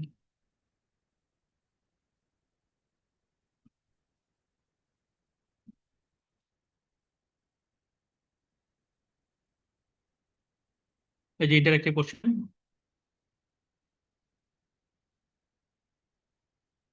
তাহলে এখন দেখেন এখানে আমাদের ডেপ্রিসিয়েশন দেওয়া ছিল এখানে এরকমই 35,000 আর হচ্ছে গিয়ে 25,000। তো আমরা এখানে দেখতে পেলাম যে আমাদের প্রভিশন ফর আনরিয়ালাইজ প্রফিট যেহেতু হচ্ছে প্যারেন্ট কোম্পানি বিক্রি করেছে এই জন্য হচ্ছে কি 7,800 টাকা হচ্ছে গিয়ে সে কি করবে, এখানে মাইনাস করে দিবে। আর হচ্ছে ডেপ্রিসিয়েশনের ব্যাপারটা দেখেন, ডেপ্রিসিয়েশন আমরা যেটা বললাম যে 2600 টাকার যে ইস্যুটা, সেই 2600 টাকার ইস্যুটা হচ্ছে গিয়ে কি আমরা প্যারেন্ট কোম্পানির সাথে অ্যাডজাস্ট করতেছি। এখন প্যারেন্ট কোম্পানির সাথে কেন অ্যাডজাস্ট করতেছি, কারণ হচ্ছে গিয়ে কি যে আমরা যদি অলরেডি একজন বলেছে আমরা যদি এটা দুইটার জায়গায় করতে পারি, একটা হচ্ছে প্যারেন্ট কোম্পানির ক্ষেত্রে করতে পারি, একটা হচ্ছে কি অ্যাডজাস্টমেন্টের জায়গায় করতে পারি, কিন্তু সাবসিডিয়ারির ক্ষেত্রে কেন করবো না? সাবসিডিয়ারির ক্ষেত্রে করবো না এই কারণে যে এটা যদি আমি ফিগারটা চেঞ্জ করে ফেলি তাহলে কিন্তু এটার উপরে বেস করে আমরা কিন্তু নন কন্ট্রোলিং ইন্টারেস্টের পার্টটা করি, নন কন্ট্রোলিং ইন্টারেস্টের পার্টটা করি, তাহলে কিন্তু সেই ফিগারটা চেঞ্জ হয়ে যাচ্ছে। তো এই কারণে বেটার হচ্ছে গিয়ে অ্যাডজাস্টমেন্ট গুলো হচ্ছে কি আমরা প্যারেন্টের বইতে করবো, অথবা হচ্ছে গিয়ে কি আমরা এই ইস্যু করবো অ্যাডজাস্টমেন্টের ঘরে করবো আর কি। ঠিক আছে, তো এরকম কোনো অঙ্ক কি দেয়া ছিল যে সাবসিডিয়ারি প্যারেন্টের কাছে বিক্রি করেছে? ওইটা একটু আমরা চেক করে দেখাই আপনাদেরকে। সাবসিডিয়ারি প্যারেন্টের কাছে বিক্রি করেছে এরকম কোনো ছিল ইন্টারেক্টিভ কোশ্চেন বা সেলফ টেস্ট?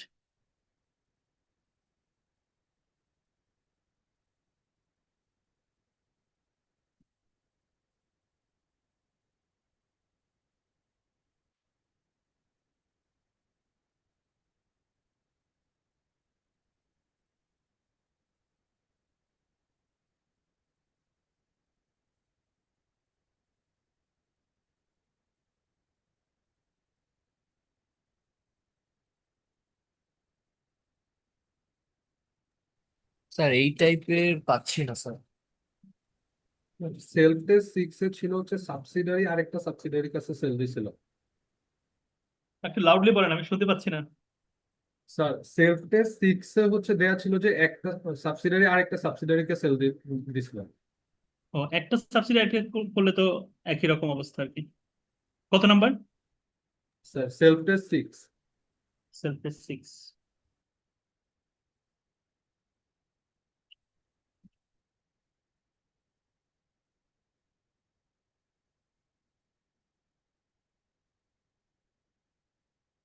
হ্যাঁ, ওইটা দেখাচ্ছে কিন্তু ওটা আসলে ইম্প্যাক্ট কি পড়বে সেটা আর দেখাচ্ছে না, মানে কোথায় কি ইম্প্যাক্টটা পড়বে সেটা আর দেখাচ্ছে না।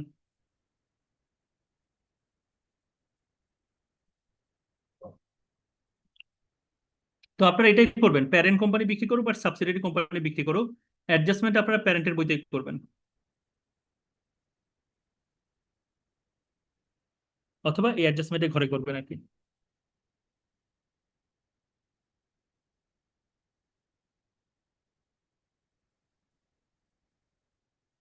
বলেন আর কোনটা?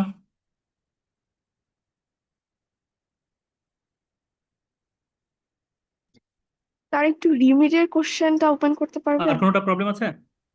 স্যার স্যার কোনটা? হ্যাঁ, লিমিট? স্যার লিমিটের স্যার কোশ্চেনটা এই চ্যাপ্টারে একটু প্রবলেম ছিল। বলেন, এটা তো জিজ্ঞেস করছি কোনটা। স্যার আমি না ওই যে কনসোলিডেটেড ইকুইটির ক্লাসটা পাইনি। এখন কনসোলিডেটেড ইকুইটিটা আমার কাছে মনে হচ্ছে একবার একরকম হচ্ছে। যেমন এক সময় added on acquisition of subsidiary নামে একটা কলাম করে, কিন্তু মাঝে মাঝে ব্রড ফরওয়ার্ডের কলামেই এনসিআইটা ক্যালকুলেট করছে। এটা কি একটা যে কোনো স্যার একটা একটু, প্রবলেম বলেন আমাকে, সেটা দেখে সেটা। সেলফ টেস্ট 12 বা ইন্টারঅ্যাক্টিভ 5 6 এই এই সেলফ টেস্ট সবগুলাই 12 মানে কত নম্বর চ্যাপ্টার? 12 নম্বর চ্যাপ্টার না? এটাই, জি স্যার এই চ্যাপ্টারটা। তাহলে সেলফ টেস্ট 12টা বের করি আগে। স্যার আমি ক্লাসটা পাইনি দেখে স্ট্রাকচারটাতে মানে মনে হচ্ছে যে একবার একরকম হচ্ছে।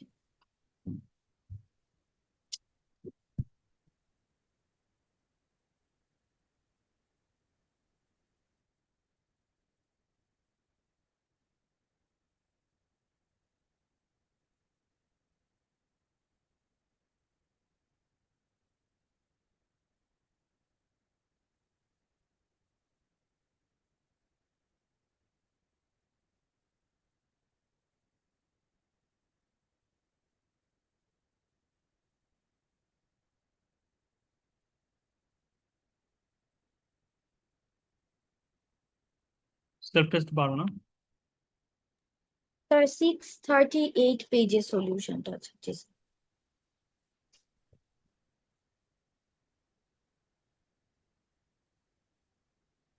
এই যে এটা জি স্যার, স্যার যে added on acquisition of subsidiary এই অ্যাকাউন্টটা কখন করছি?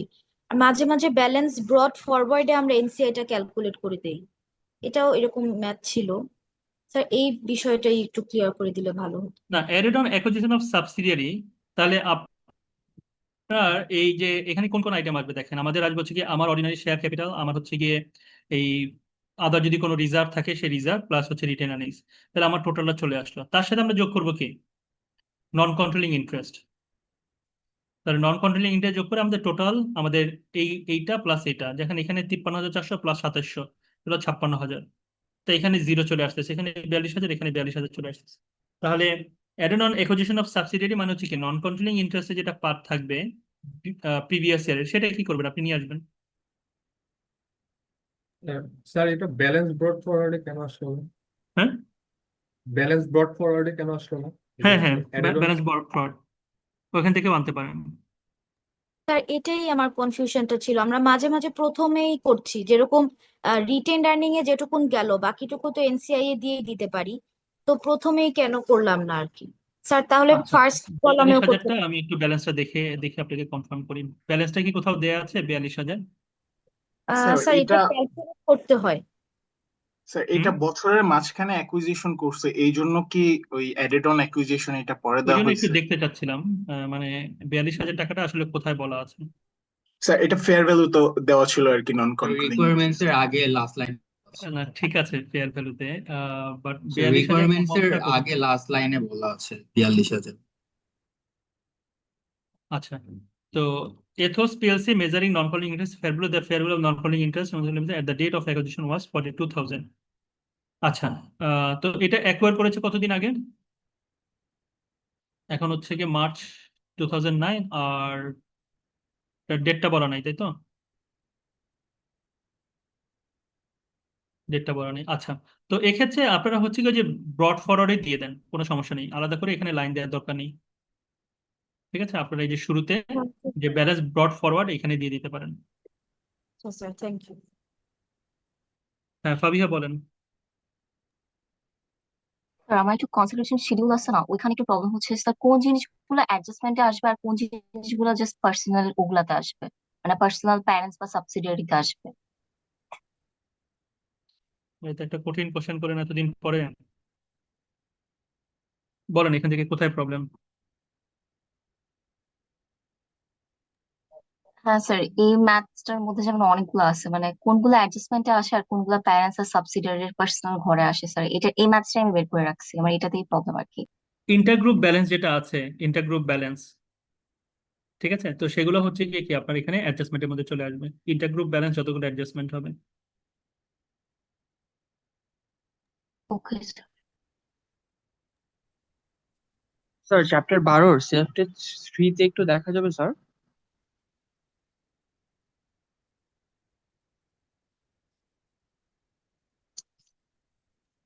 বলেন, এই যে 3। স্যার এইখানে হচ্ছে স্যার মার্কআপ দেওয়া আছে কিন্তু স্যার কোনো পার্সেন্টেজ দেওয়া নেই স্যার, এখন আমাদের স্যার পার্সেন্টেজটা কিভাবে ধরে নিচ্ছি আমরা? স্যার মার্জিন যদি দিয়ে একটু আছে না? কোয়েশ্চেনটা দেখেন।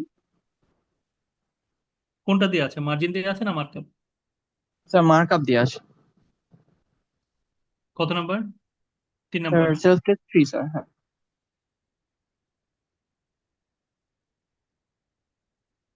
এই যে স্যার নোটসে স্যার বলা হচ্ছে যে স্যার পার্সেন্টেজ মার্কআপ।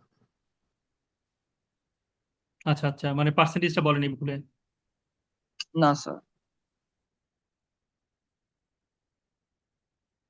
তাহলে এটা সামহাও মিসিং হয়েছে আর কি।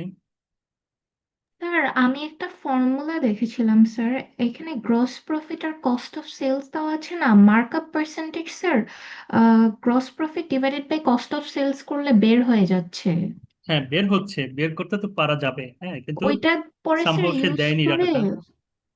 স্যার হ্যাঁ পরে প্রফিট পার্টটা আর কি বের করা যাচ্ছে বের এই করা যাবে। 3 নম্বর তো বিক্রি ম্যাথে। করছে কে এখানে? প্যারেন্ট সাবসিডিয়ারির কাছে, মানে হোপ লিমিটেড কি স্কিপের কাছে বিক্রি করছে? তাহলে আমরা ওই যে ওইভাবে করতে পারি, গ্রস প্রফিট হচ্ছে 30 ডিভাইড হচ্ছে কি 1 লাখ রেভিনিউ, তাহলে 30% হচ্ছে কি কি তার মার্কআপ। Sorry, margin. এটা এটা হচ্ছে উল্টা মার্জিন, হচ্ছে, তাই না? সাবসিডিয়ারি প্যারেন্টকে সেল দিচ্ছে। তাহলে মার্জিন যদি হয় 30%, তাহলে মার্কআপ কত হবে?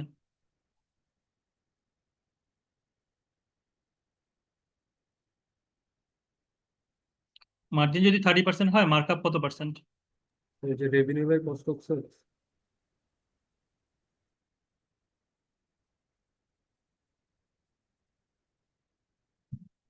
বুঝতে পারছেন?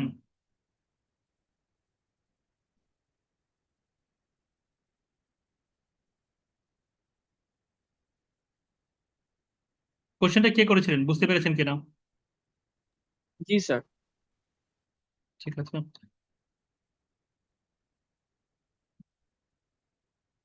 আচ্ছা, আর কোনটা?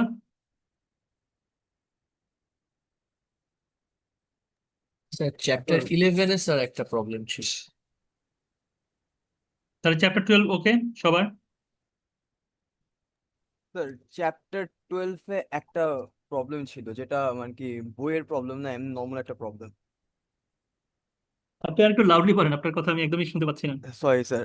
স্যার চ্যাপ্টার 12 একটা প্রবলেম ছিল, সেটা হলো যে, এখন শুনতে পাচ্ছেন স্যার? হ্যাঁ, শুনতে পাচ্ছি। সেটা হলো যে যদি স্যার মানে কোনো সাবসিডিয়ারি যদি নেট অ্যাসেটের ভ্যালু তার ক্যারিং অ্যামাউন্ট থেকে বেশি থাকে কোনো একটা ইকুইপমেন্ট বা কোনো একটা নন কারেন্ট অ্যাসেটের কারণে, অ্যান্ড ওইটার যদি একটা মানে টোটাল লাইফও দিয়ে দেওয়া থাকে, তাহলে কনসলিডেশন প্রফিট অ্যান্ড লসে আমি ওইটার ডেপ্রিসিয়েশনটা কিভাবে ওয়ার্কিং এ বসাবো, এটাই আমি একটু জানা ছিল।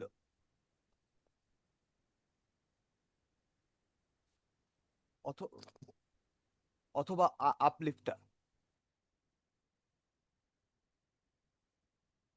এটা তো সম্ভবত চ্যাপ্টার 11-এ ভালো পাবেন, তাই না, 12-এর থেকে?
আচ্ছা, ওই যে আপনি যে করলেন কোশ্চেনটা, আপনার হচ্ছে গিয়ে পেজ নাম্বার 564-এ ইন্টারেক্টিভ কোশ্চেন 5 এবং 6 একটু দেখেন। ইন্টারেক্টিভ কোশ্চেন 5 এবং 6, হ্যাঁ, এটা দেখে যদি কোনো কোশ্চেন থাকে দেন আমাকে আবার বলেন আর কি।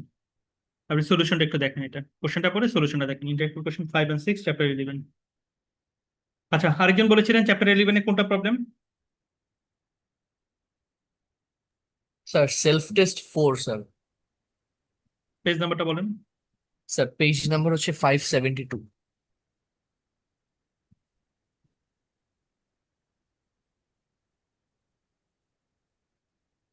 এই যেটা জি কোশ্চেন, স্যার। কোশ্চেন, হ্যাঁ বলেন। স্যার এটা হচ্ছে কি ওয়ার্ডিং গুলো আর কি একটু প্রবলেম হচ্ছে, মানে স্যার কে পাচ্ছে জিনিসটা আবার কে দিচ্ছে, স্যার এটা একটু ধরায় দিলে ভালো হয় স্যার। কে পাচ্ছে কে দিচ্ছে? মানে স্যার এই যে অ্যান্সার শিটের সাথে না মিলাইলে জিনিসটা মিলতেছে না, যে এক জায়গা থেকে মাইনাস করার কথা বাট মানে আরেক জায়গার সাথে ওটা অ্যাড করতেছে বা মাইনাস করতেছে, এরকম আচ্ছা আচ্ছা, ঠিক আছে, বুঝতে কনফিউজিং। পেরেছি। ট্রেড রিসিভেবলস আর ট্রেড পেয়েবলস দেয়া আছে, এই তো। ট্রেড রিসিভেবলস আর ট্রেড পেয়েবলস দেয়া আছে। তো trade payables comprising amount owing to, trade payables comprising amounts owing to. তাহলে এখন অস্টিনে দেখেন, অস্টিনের কাছে পেয়েবল হচ্ছে গিয়ে কিপলিং এর হচ্ছে 2,000, ডিকেন্স হচ্ছে 3,000, আর আদার সাপ্লাই হচ্ছে 25,000। তার মানে ওর জন্য এটা হচ্ছে পেয়েবল, কিপলিংস এর জন্য কি রিসিভেবলস। ওর জন্য এটা হচ্ছে পেয়েবলস, ওর জন্য হচ্ছে কি এটা রিসিভেবলস।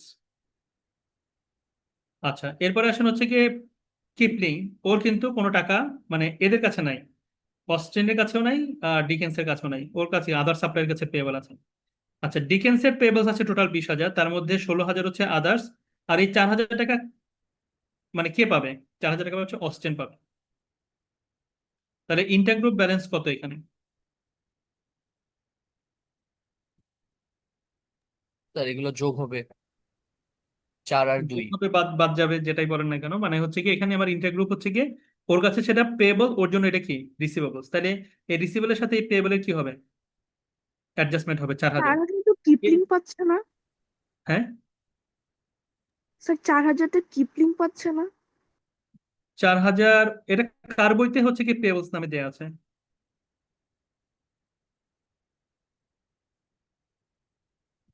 ডিকেন্সের বইতে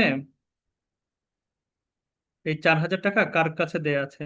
এটা হচ্ছে, আচ্ছা আপনি বলেছেন যে অস্টিন পাচ্ছে না কিপলিং পাচ্ছে, রাইট? ঠিক আছে, কিপলিং পাচ্ছে, নট অস্টিন, ঠিকই বলেছেন। আমি ভুল করেছি, এই যে উপরে আমি মনে করলাম যে এটা অস্টিন, তো অস্টিন না, কিপলিং পাচ্ছে। তাহলে এই 2,000 টাকা হচ্ছে অস্টিনের যে টোটাল 30,000 টাকা, তার মধ্যে 2,000 টাকা পাচ্ছে কে? কিপলিং। আর 3,000 টাকা পাচ্ছে কে? ডিকেন্স। আর এই ডিকেন্সের এই 4,000 লাইবিলিটির মধ্যে 4,000, সরি 20,000 টাকা লাইবিলিটির মধ্যে 4,000 টাকা কে পাচ্ছে? কিপলিংস পাচ্ছে। তাহলে কিপলিংস এর সাথে অ্যাডজাস্ট হবে, কিপলিং এর টোটাল রিসিভেবলস 4,000 টাকা কমে যাবে, ওর টোটাল লাইবিলিটি কি 4,000 টাকা কমে যাবে। তাই তো হয়েছে, তাই না?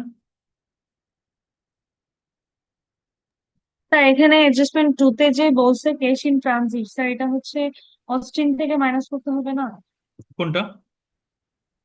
স্যার 2 নম্বর স্যার অ্যাডজাস্টমেন্টটা নিচে গেলে দেখেছিল। হ্যাঁ হ্যাঁ এটা। আচ্ছা, এ চেক অফ এত টাকা posted by Austin PLC on was not received by Dickens. তাহলে অস্টিন কি করেছে? এ চেক ফর এত টাকা posted by Austin PLC on December was not received by Dickens. আচ্ছা, ডিকেন্সের কাছে। আচ্ছা, তাহলে এখন দেখেন, আহ, অস্টিন হচ্ছে টাকা পাঠিয়ে দিয়েছে বাট ডিকেন্স পায় নাই, তাহলে এটা কোথায় আছে টাকাটা? অস্টিনের কাছে আছে। অস্টিন তো পাঠিয়ে দিয়েছে। তাহলে অস্টিন কি করেছে? অস্টিন হচ্ছে গিয়ে অ্যাকাউন্টস পেয়েবলকে ডেবিট করেছে, ক্যাশকে ক্রেডিট করেছে। বাট ডিকেন্স কি করে নাই?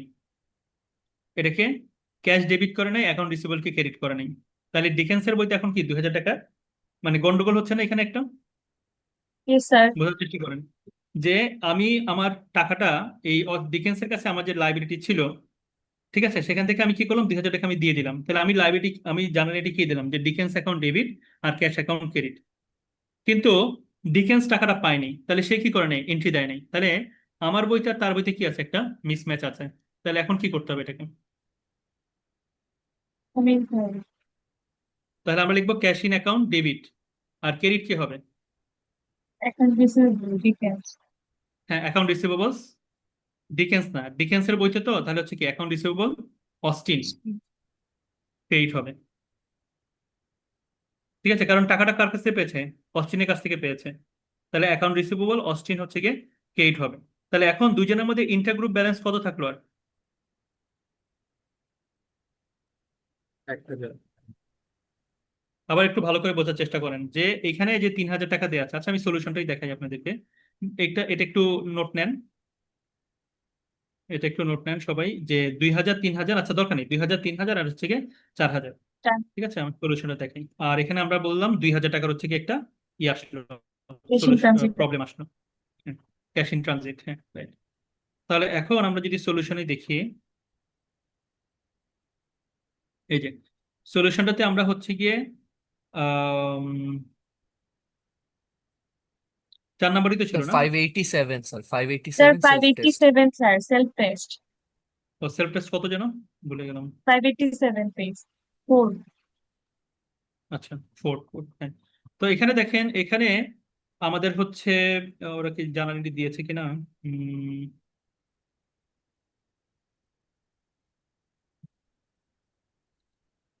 ও জানানিটি তো দেয়নি। আচ্ছা, তো এখন দেখেন এখানে আমাদের ছিল ইন্টারগ্রুপ রিসিভেবলস আর পেয়েবলস। হ্যাঁ, ইন্টারগ্রুপ রিসিভেবলস আর পেয়েবলস, এটা হচ্ছে 2 3 4 আর হচ্ছে গিয়ে 3,000। আচ্ছা, আমি পাশাপাশি আনতে পারলে ভালো হতো। একটা মিনিট।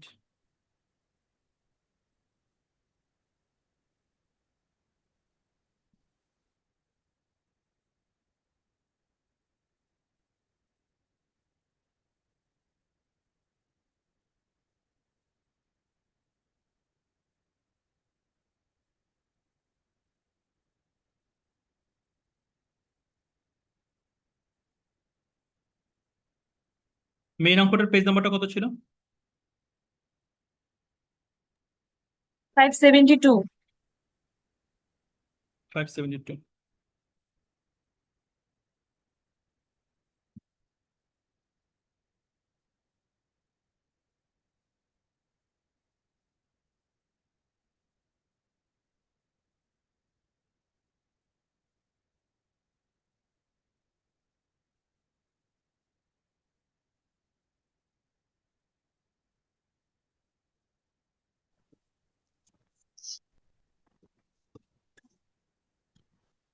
আচ্ছা, মেইন প্রবলেমটা দেখতে পাচ্ছেন?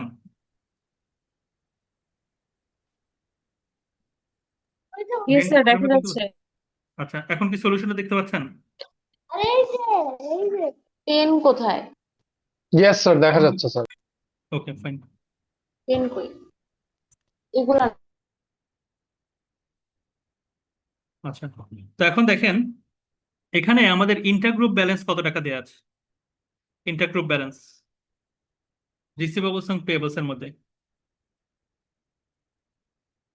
3, 2, 5, 5 আর 4, 9।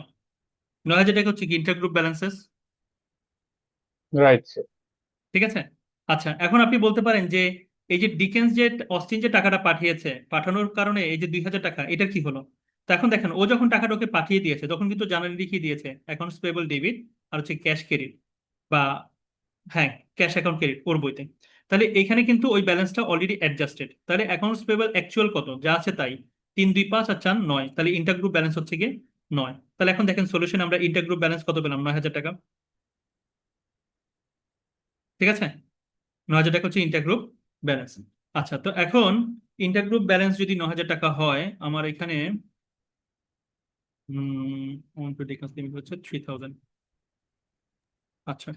স্যার এখানে অ্যাডজাস্টমেন্ট ওয়ানে তো আবার ওই যে 3,000 ইনভয়েস পোস্ট করেছে আলাদা করে। ও আচ্ছা আচ্ছা, an invoice for এত টাকা post by Kipling Limited on 31st December was not received by Austin PLC। আচ্ছা, ইনভয়েস এত টাকা পোস্টেড বাই কিপলিং। আচ্ছা, কিপলিং কি করেছে? কিপলিং হচ্ছে অস্টিনের কাছে বিক্রি করেছে, কিন্তু সেটা কি করে নাই, সে এখনো রিসিভ করে নাই ইনভয়েস। তাহলে এখন কিপলিং কি জার্নাল এন্ট্রি দিয়েছে বলেন তো? কিপলিং কি জার্নাল এন্ট্রি দিয়েছে? স্যার সেলস রেভিনিউ আর অ্যাকাউন্ট রিসিভেবল। হ্যাঁ, account receivable debit, sales revenue credit. আর কার কাছে বিক্রি করেছে? অস্টিনের কাছে। তাহলে অস্টিনের কি জার্নাল এন্ট্রি দেওয়া উচিত ছিল?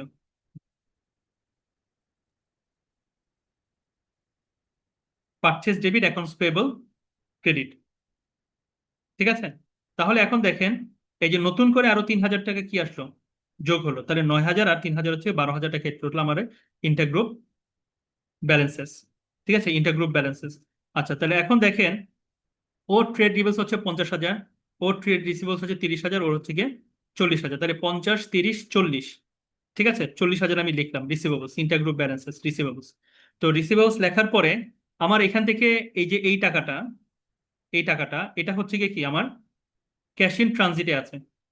ক্যাশ ইন ট্রানজিটে থাকার কারণে আমরা কি করছি, জার্নালিটি কি দিয়েছি? আমরা জার্নালিটি দিয়েছি ক্যাশ ইন ট্রানজিট ডেবিট আর হচ্ছে কি অ্যাকাউন্ট রিসিভেবল ক্রেডিট। তাহলে অ্যাকাউন্ট রিসিভেবল কি হবে? কমে যাবে।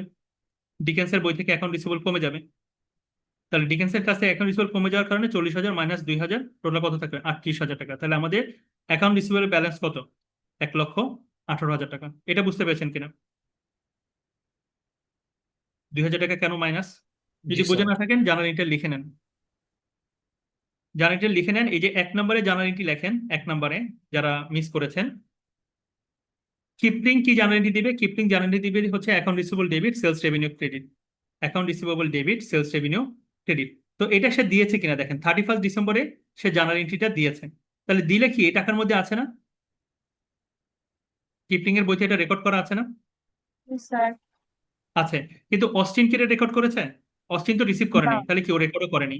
তাহলে অস্টিন কিন্তু ওর লায়াবিলিটিকে বাড়ায়নি এখন। তাহলে অস্টিনের বইতে কি জার্নাল হওয়া উচিত? অস্টিনের বইতে জার্নাল হওয়া উচিত হচ্ছে purchase debit, accounts payable credit. তাহলে পারচেজও বাড়বে, আরেকটা হচ্ছে কি অ্যাকাউন্টস পেয়েবল এখানে বাড়বে। কত টাকা দিয়ে? 3,000 টাকা দিয়ে বাড়বে। ঠিক আছে, এটা একটা। দেন হচ্ছে অস্টিন কি করেছে? ডিকেন্সকে 2,000 টাকা পাঠিয়ে দিয়েছে। তাহলে ও জার্নালিটি কি দিয়েছে? অস্টিন ও দিয়েছে accounts payable debit, cash account credit.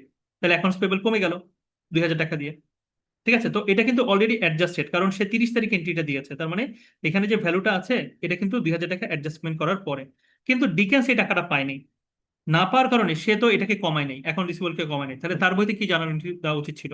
তার বইতে জানানো দেওয়া উচিত ছিল ক্যাশ ইন ট্রানজিট ডেবিট আর accounts receivable credit. Cash in transit debit, account receivable credit, তাহলে কি অ্যাকাউন্ট রিসিভেবল আমাকে কমাতে হবে। তাহলে দুইটা ইম্প্যাক্ট, একটা হচ্ছে অ্যাকাউন্ট রিসিভেবল কমাতে হবে, আবার একটা হচ্ছে কি আমার অ্যাকাউন্টস পেয়েবল বাড়াতে হবে। তাহলে এখন এই কারণে দেখেন সলিউশনে কি হয়েছে, 50,000 আর 30,000 প্লাস হচ্ছে 40,000, এই যে 50, 30 প্লাস 40। কিন্তু যেহেতু আমার ক্যাশ ইন ট্রানজিট আছে, তাহলে আমি কি করবো, এটা অ্যাকাউন্ট রিসিভেবল কমিয়ে দিব, তাহলে কমানোর পর আমার এখানে ব্যালেন্স কত হবে, 38,000। তাহলে টোটাল যোগফল কত, 1,18,000। এখন আমি এখান থেকে মাইনাস করবো কি ইন্টার গ্রুপ ব্যালেন্স। তো ইন্টার গ্রুপ ব্যালেন্স কি কি ছিল, 3, 2, 5 আর 4, 9। 9-এর পরে আরো এখান থেকে 3,000 কি হয়েছে, অ্যাড হয়েছে। তাহলে টোটাল হচ্ছে কত, 12। তাহলে 12 করলে গ্রুপ টোটাল রিসিভেবল কত দাঁড়াচ্ছে, 1,06,000 টাকা।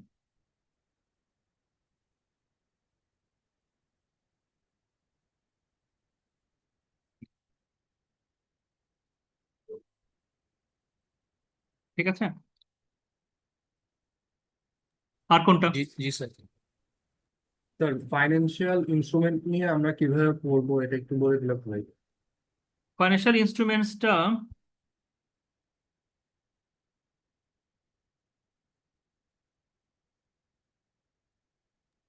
স্যার আরেকটা ছিল, সেটা হলো যে মিডের রিমিডের কোশ্চেনটা যদি একটু গো থ্রু করতেন। কোনটা? রিমিডের কোশ্চেনটা। একটু আচ্ছা, ওপেন। দেখতেছি। আচ্ছা, ফাইন্যান্সিয়াল ইনস্ট্রুমেন্ট আপনাদেরকে দেখেন, এগুলো আমরা তো ডেফিনেশন পড়িয়েছি আর হচ্ছে গিয়ে আহ এই যে সাবসিকুয়েন্ট মেজারমেন্ট, ইনিশিয়াল মেজারমেন্ট কিভাবে হবে, তারপরে আমি থেকে বলি ফাইন্যান্সিয়াল ইনস্ট্রুমেন্ট কাকে বলে, দেন হচ্ছে গিয়ে এটার ফাইন্যান্সিয়াল অ্যাসেট বলতে কি বোঝায়, লাইবিলিটি বলতে কি বোঝায়, এটার এক্সাম্পল আপনি আহ দু একটা এক্সাম্পল শিখবেন, হ্যাঁ, ফাইন্যান্সিয়াল লাইবিলিটির এক্সাম্পল গুলো কি কি এগুলো দেওয়া আছে এখানে। দেন হচ্ছে initial measurement as per IFRS 9 আমরা কিভাবে রেকর্ড করি, আমরা কি ফেয়ার ভ্যালুতে রেকর্ড করি নাকি হচ্ছে গিয়ে কস্ট প্রাইসে রেকর্ড করি। দেন সাবসিকুয়েন্ট মেজারমেন্টটা কি হবে, ঠিক আছে, সেটা আমরা ক্লাসে পড়িয়েছি। দেন হচ্ছে গিয়ে এই ম্যাথটা আমরা করিয়েছিলাম আপনাদেরকে। ঠিক আছে, তাহলে এটা ভালো করে দেখবেন যে আমরা কিভাবে করিয়েছি। আর হচ্ছে এরপরে আরেকটা করিয়েছিলাম, এই যে অ্যামোর্টাইজড কস্ট, এই যে এটা অ্যামোর্টাইজড কস্ট। হ্যাঁ, তো এই এই দুইটা ম্যাথ আপনারা ভালো করে দেখবেন। আমরা মেবি পড়িয়েছি কোন পর্যন্ত, মেবি পড়িয়েছিলাম, এটাও পড়ানো হয়নি। স্যার এই চ্যাপ্টারটা দেখা যাচ্ছে না আপনার স্ক্রিনে। আচ্ছা, দেখা যাচ্ছে না। জি স্যার, স্লাইডটা ওপেন হয়নি। হ্যাঁ, আচ্ছা, আবার দেখাই তাহলে। প্রথমে হচ্ছে কি আমরা এখান থেকে পড়েছি হচ্ছে এই ডেফিনেশনটা পড়েছি, ফাইন্যান্সিয়াল ইনস্ট্রুমেন্টস এর ডেফিনেশন। দেন হচ্ছে এটার এক্সাম্পল গুলো আমরা পড়েছি, ফাইন্যান্সিয়াল ইনস্ট্রুমেন্টস এর কি কি এক্সাম্পল হতে পারে। দেন ফাইন্যান্সিয়াল ইনস্ট্রুমেন্টকে আমরা বলেছি যে 3টা ভাগে ভাগ করা যায়, একটা হচ্ছে অ্যাসেট, লাইবিলিটি, আছে কি ওনার সিকিউরিটি। তাহলে অ্যাসেটটা দেয়া আছে, অ্যাসেটের ডেফিনেশন দেয়া আছে। দেন হচ্ছে লাইবিলিটি ডেফিনেশন দেয়া আছে এখানে। দেন ইকুইটি ইনস্ট্রুমেন্টের ডেফিনেশন দেয়া আছে এবং এক্সাম্পল উইথ এক্সাম্পল দেয়া আছে, তাহলে সেগুলো ভালো করে পড়বেন। দেন হচ্ছে এখানে বলা হয়েছিল যে আপনি ইনিশিয়ালি কিভাবে রিকগনাইজ করবেন আর সাবসিকুয়েন্টলি কিভাবে রিকগনাইজ করবেন। তো এটা ডেফিনেশন গুলো আমরা পড়েছিলাম যে ইনিশিয়ালি আমরা কস্ট প্রাইসে রেকর্ড করবো, সাবসিকুয়েন্টলি আমরা হচ্ছে কি based on the nature of the financial instruments, maybe এটা অ্যামোর্টাইজ কস্টে আমরা রেকর্ড করতে পারি, অথবা কি ফেয়ার ভ্যালু থ্রু প্রফিট আর লস, অথবা হচ্ছে কি ফেয়ার ভ্যালু থ্রু আদার কম্প্রিহেনসিভ ইনকাম, এইভাবে আমরা মেজার করতে পারি। দেন হচ্ছে কি আমরা এই অঙ্কটা করেছিলাম ক্লাসে। ঠিক আছে, তাহলে এটা একটু ভালো করে দেখবেন। দেখার পরে দেন হচ্ছে গিয়ে তারপরে এটা করেছিলাম অ্যামোর্টাইজড কস্ট। ঠিক আছে, তাহলে এটা এটা দেখবেন। আর আপনারা মেইনলি হচ্ছে গিয়ে আহ, এই যে সবগুলাই অ্যান্সার দেয়া আছে এখানে, বুঝছেন, মানে এই যে কোশ্চেন দেয়া আছে, মানে যেগুলো পড়েছি। 24 পর্যন্ত করতে বলেছিলেন স্যার মনে আমাদের হয়। তো বলেছিল স্যার 24 পর্যন্ত। 24, ঠিক আছে, এই পর্যন্তই দেখেন তাহলে।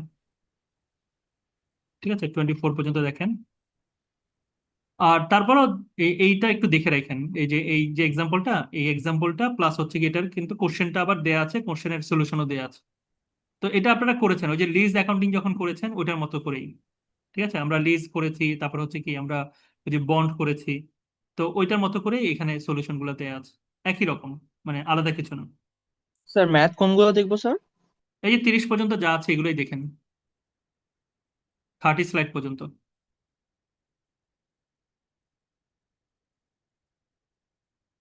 ঠিক আছে, 24 পর্যন্ত আমরা থিওরিক্যালি করেছি, বাট ওইটারই মানে যেটা পড়েছি ওইটারই হচ্ছে কি দুইটা ম্যাথ এখানে দেয়া আছে, এই যে এখানে ওয়ার্ক এক্সাম্পল আর হচ্ছে কি যে ইন্টারেক্টিভ কোশ্চেন্স। তাহলে 30 পর্যন্ত আপনারা দেখে রাখুন, আসলে তার তাতেই হবে। থিওরি কি সব চ্যাপ্টার থেকেই থাকবে? এখন জানি না, মানে আমি তো কোশ্চেন দিয়েছি থিওরি সহই। এখন মডারেশনের পড়ার পরে আসলে কি অবস্থা। স্যার ফাইন্যান্সিয়াল ইনস্ট্রুমেন্ট থেকেও কি একটা ফুল সিকিউ আসার চান্স আছে, মানে 20 মার্কের? আশা করি আছে। হ্যাঁ, ফুল একটা কোশ্চেন আসার চান্স আছে। তাহলে কি প্রত্যেকটা চ্যাপ্টার থেকে একটা করে কোশ্চেন, মানে এটা? হ্যাঁ, চ্যাপ্টারই তো আপনাদের অল্প, চ্যাপ্টারই তো জি পড়ানো স্যার। হয়েছে মাত্র 4টা। 6টা। আর এখান থেকে 2টা, 6টা। 6টা চ্যাপ্টার থেকে 6টা কোশ্চেন আসবেই। তা আপনাদের যদি কারো ফিনান্সিয়াল ইনস্ট্রুমেন্ট মনে করেন যে কঠিন মনে হচ্ছে, তো আপনারা ওই যে বাকি 5টা পড়লে বাকিটা থেকে অ্যান্সার দিতে পারেন, বাট একটু রিস্ক থেকে যায় আর কি, যদি কোনোটা কঠিন মনে হয় তখন সেটা করা। হ্যাঁ, তো 5টা ভালো করে পড়েন, 5টা চ্যাপ্টার ভালো করে পড়েন, আর একটা চ্যাপ্টার হচ্ছে গিয়ে যদি কমন পড়ে যায় তাহলে তো ভালো, কমন না পড়লে ওটাকে যাতে করতে পারেন, স্কিপ করতে পারেন।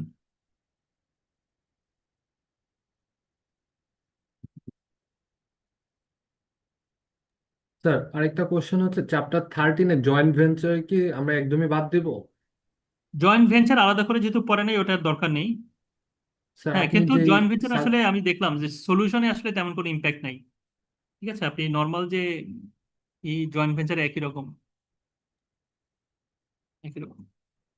আচ্ছা বলেন, রিমিডে কি সমস্যা ছিল, কোনটাতে? স্যার সেকেন্ড কোশ্চেনের 7 নাম্বার যে অ্যাডজাস্টমেন্টটা একটু, ওখানে মানে প্যারেন্টস কিছু সেল করেছে বাট কত টাকায় সেল করেছে এটা মেনশন নেই। 7 নম্বরে? জি স্যার।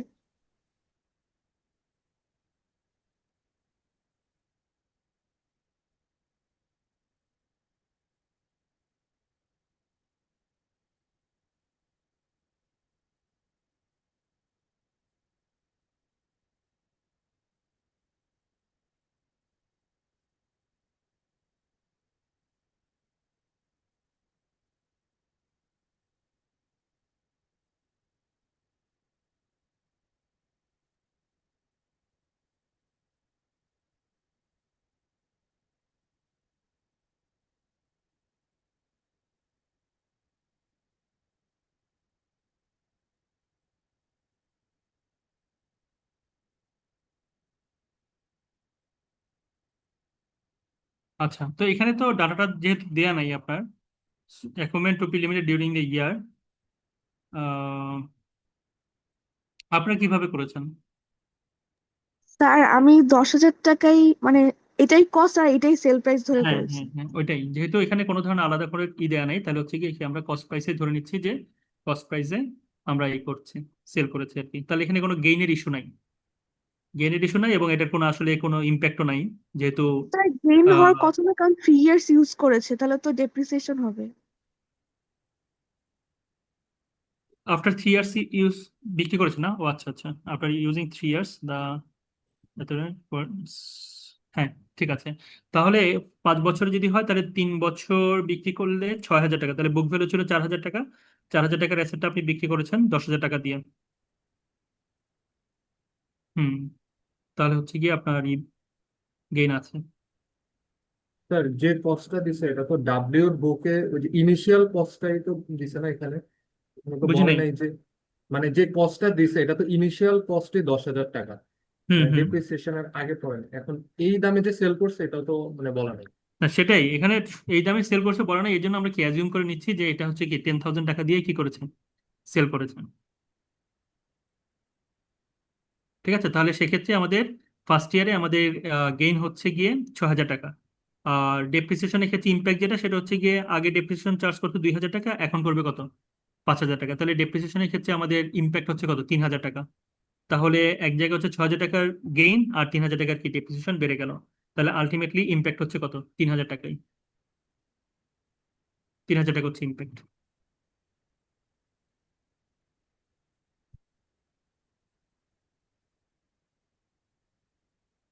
বাকি যারা পরীক্ষা দিয়েছেন তারা কি করেছেন এটা?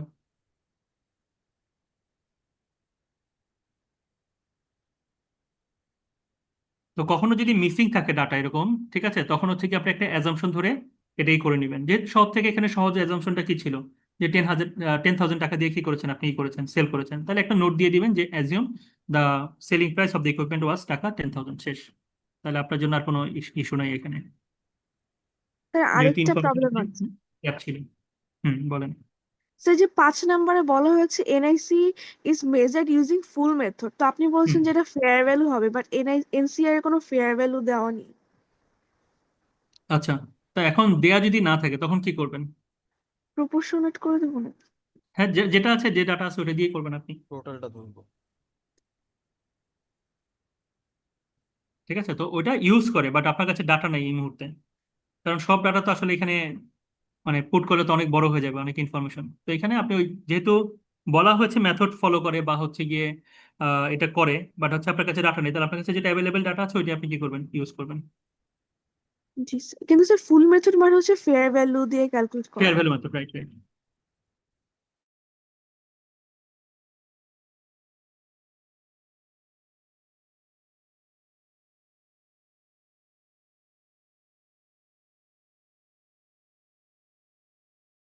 আচ্ছা স্যার, এখানে 1 নম্বর অ্যাডজাস্টমেন্টে যে একটা কন্টিনজেন্ট লায়াবিলিটির কথা আছে, এটা তো আমাদের গুডউইল ক্যালকুলেশনে আসবে, তাই না? হ্যাঁ, গুডউইল ক্যালকুলেশনে আসবে। ওই যে টোটাল লাইবিলিটি বের করার সময় যে ভ্যালুটা আমরা বের করবো তখন হচ্ছে কন্টিনজেন্ট লাইবিলিটি আসবে।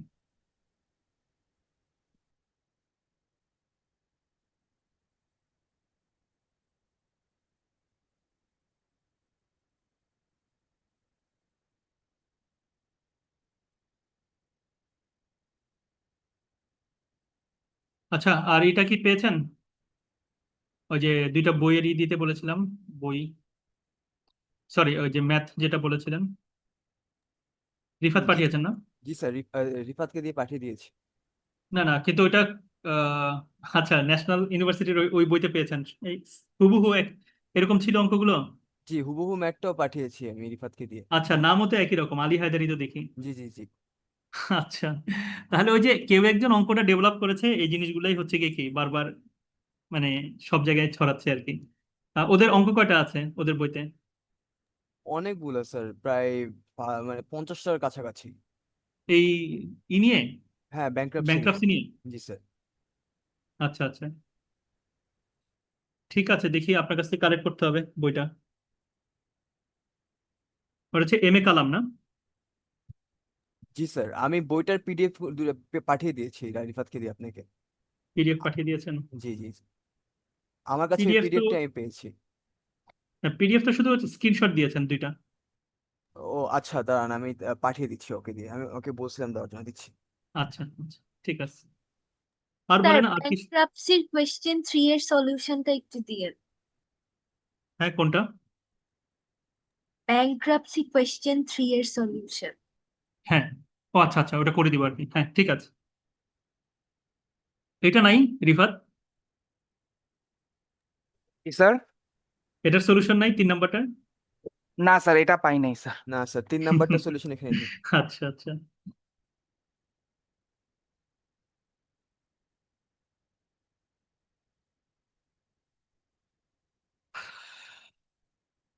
তো ঠিক আছে, তাহলে প্র্যাকটিস করেন।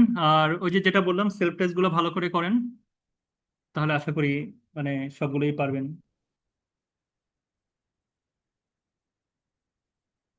ঠিক আছে, আর হচ্ছে গিয়ে আরেকটা বিষয় যেটা আপনারা ভুল করেন, সেটা হচ্ছে গিয়ে 5টা কোশ্চেন অ্যান্সার দিতে হবে প্রতিটা।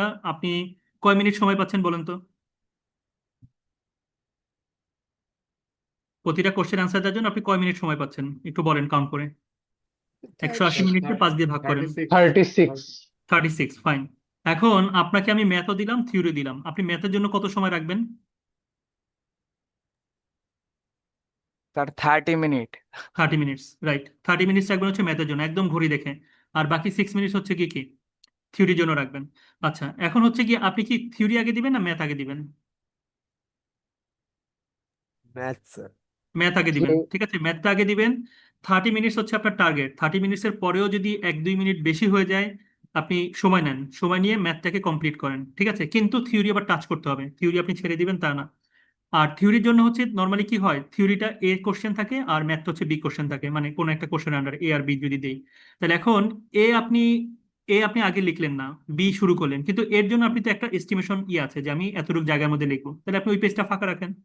তাহলে আপনি বি লিখবেন, বি লিখে আপনি 30 to 31 মিনিট অথবা 2 মিনিট পর্যন্ত এটা কি চেষ্টা করবেন মিলানোর জন্য। যদি মিলে যায় ফাইন, না মিলে গেলে ওইখানে লিভ করেন, ঠিক আছে। ওইটা আর কন্টিনিউ করার দরকার নেই। আপনি হচ্ছে কি থিওরি পার্টটা লেখেন, আপনি যদি দুইটা লেখেন আমি দুইটাতেই মার্কস দিব।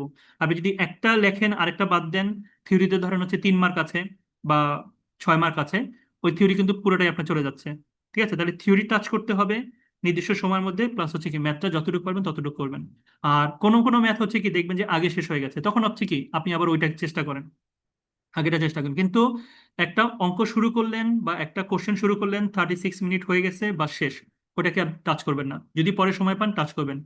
ঠিক আছে, অনেকেই এটা কন্টিনিউ করতে করতে দেখা যায় 50 মিনিটস করে ফেললো, তো করতে গিয়ে দেখা গেলো কি আরেকটা জিনিস সে আপনি টাচই করতে পারলেন না, তো এটার জন্য আপনার কিন্তু মার্কস কমে যাচ্ছে মার্কস। তাহলে আপনি এই জিনিসটা একটু টেকনিক্যালি আপনারা করবেন, ইউজ করবেন আর কি। ঠিক আছে, তাহলে এটা আপনাদের জন্য মানে রেজাল্টটা ভালো করতে হেল্প করবে আশা করি। তো পরশুদিন পরীক্ষাই তো, জি স্যার। ফার্স্ট পরীক্ষা কি পরশুদিন? পরশুদিন, জি স্যার। ঠিক আছে, ইনশাল্লাহ ভালো হবে সবারই। প্র্যাকটিস করবেন, প্র্যাকটিস যদি করেন এটা এটা আপনাদের ঝামেলা হওয়ার কথা না আর কি।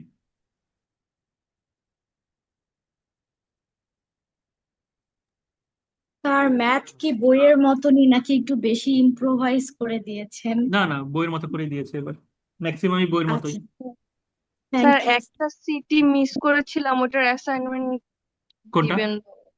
স্যার হ্যাঁ দিব সিটি। দিব দিব দিব। ওটা হচ্ছে গিয়ে ওদের জন্য তো একটু টাফ হয়ে যায়। আচ্ছা রিফাত, এই যে প্রথম পরীক্ষার পরে নেক্সট পরীক্ষাটা কবে আবার? স্যার বৃহস্পতিবার। স্যার 24 তারিখ। 24 তারিখ, তাহলে 21-এর পরে 24। আচ্ছা, আপনারা এই অ্যাকাউন্টিং পরীক্ষা দিয়ে কে কে মিস করেছেন ওটা একটু লিস্ট করে দিয়েন আমাকে। সিটি কে কে মিস করেছেন, হ্যাঁ রিফাত বা হচ্ছে গিয়ে সিআর আরেকজন আছেন, ওকে জানিয়ে দিয়েন। হ্যাঁ ওরা হচ্ছে গিয়ে, ওদেরকে কষ্ট দিয়েন না, আপনারা হচ্ছে জাস্ট মেসেজ করে দিয়েন যে আমি সিটি মিস করেছি। ঠিক আছে, ওরা পরে আমাকে জানালেই হবে। স্যার ইনকোর্স স্যার আমাদের নাম্বার কোর্স কোনো মার্ক আপডেট গুলো করা দিয়ে দিন। হবে? হ্যাঁ ওটা দিয়ে দিব তাতে।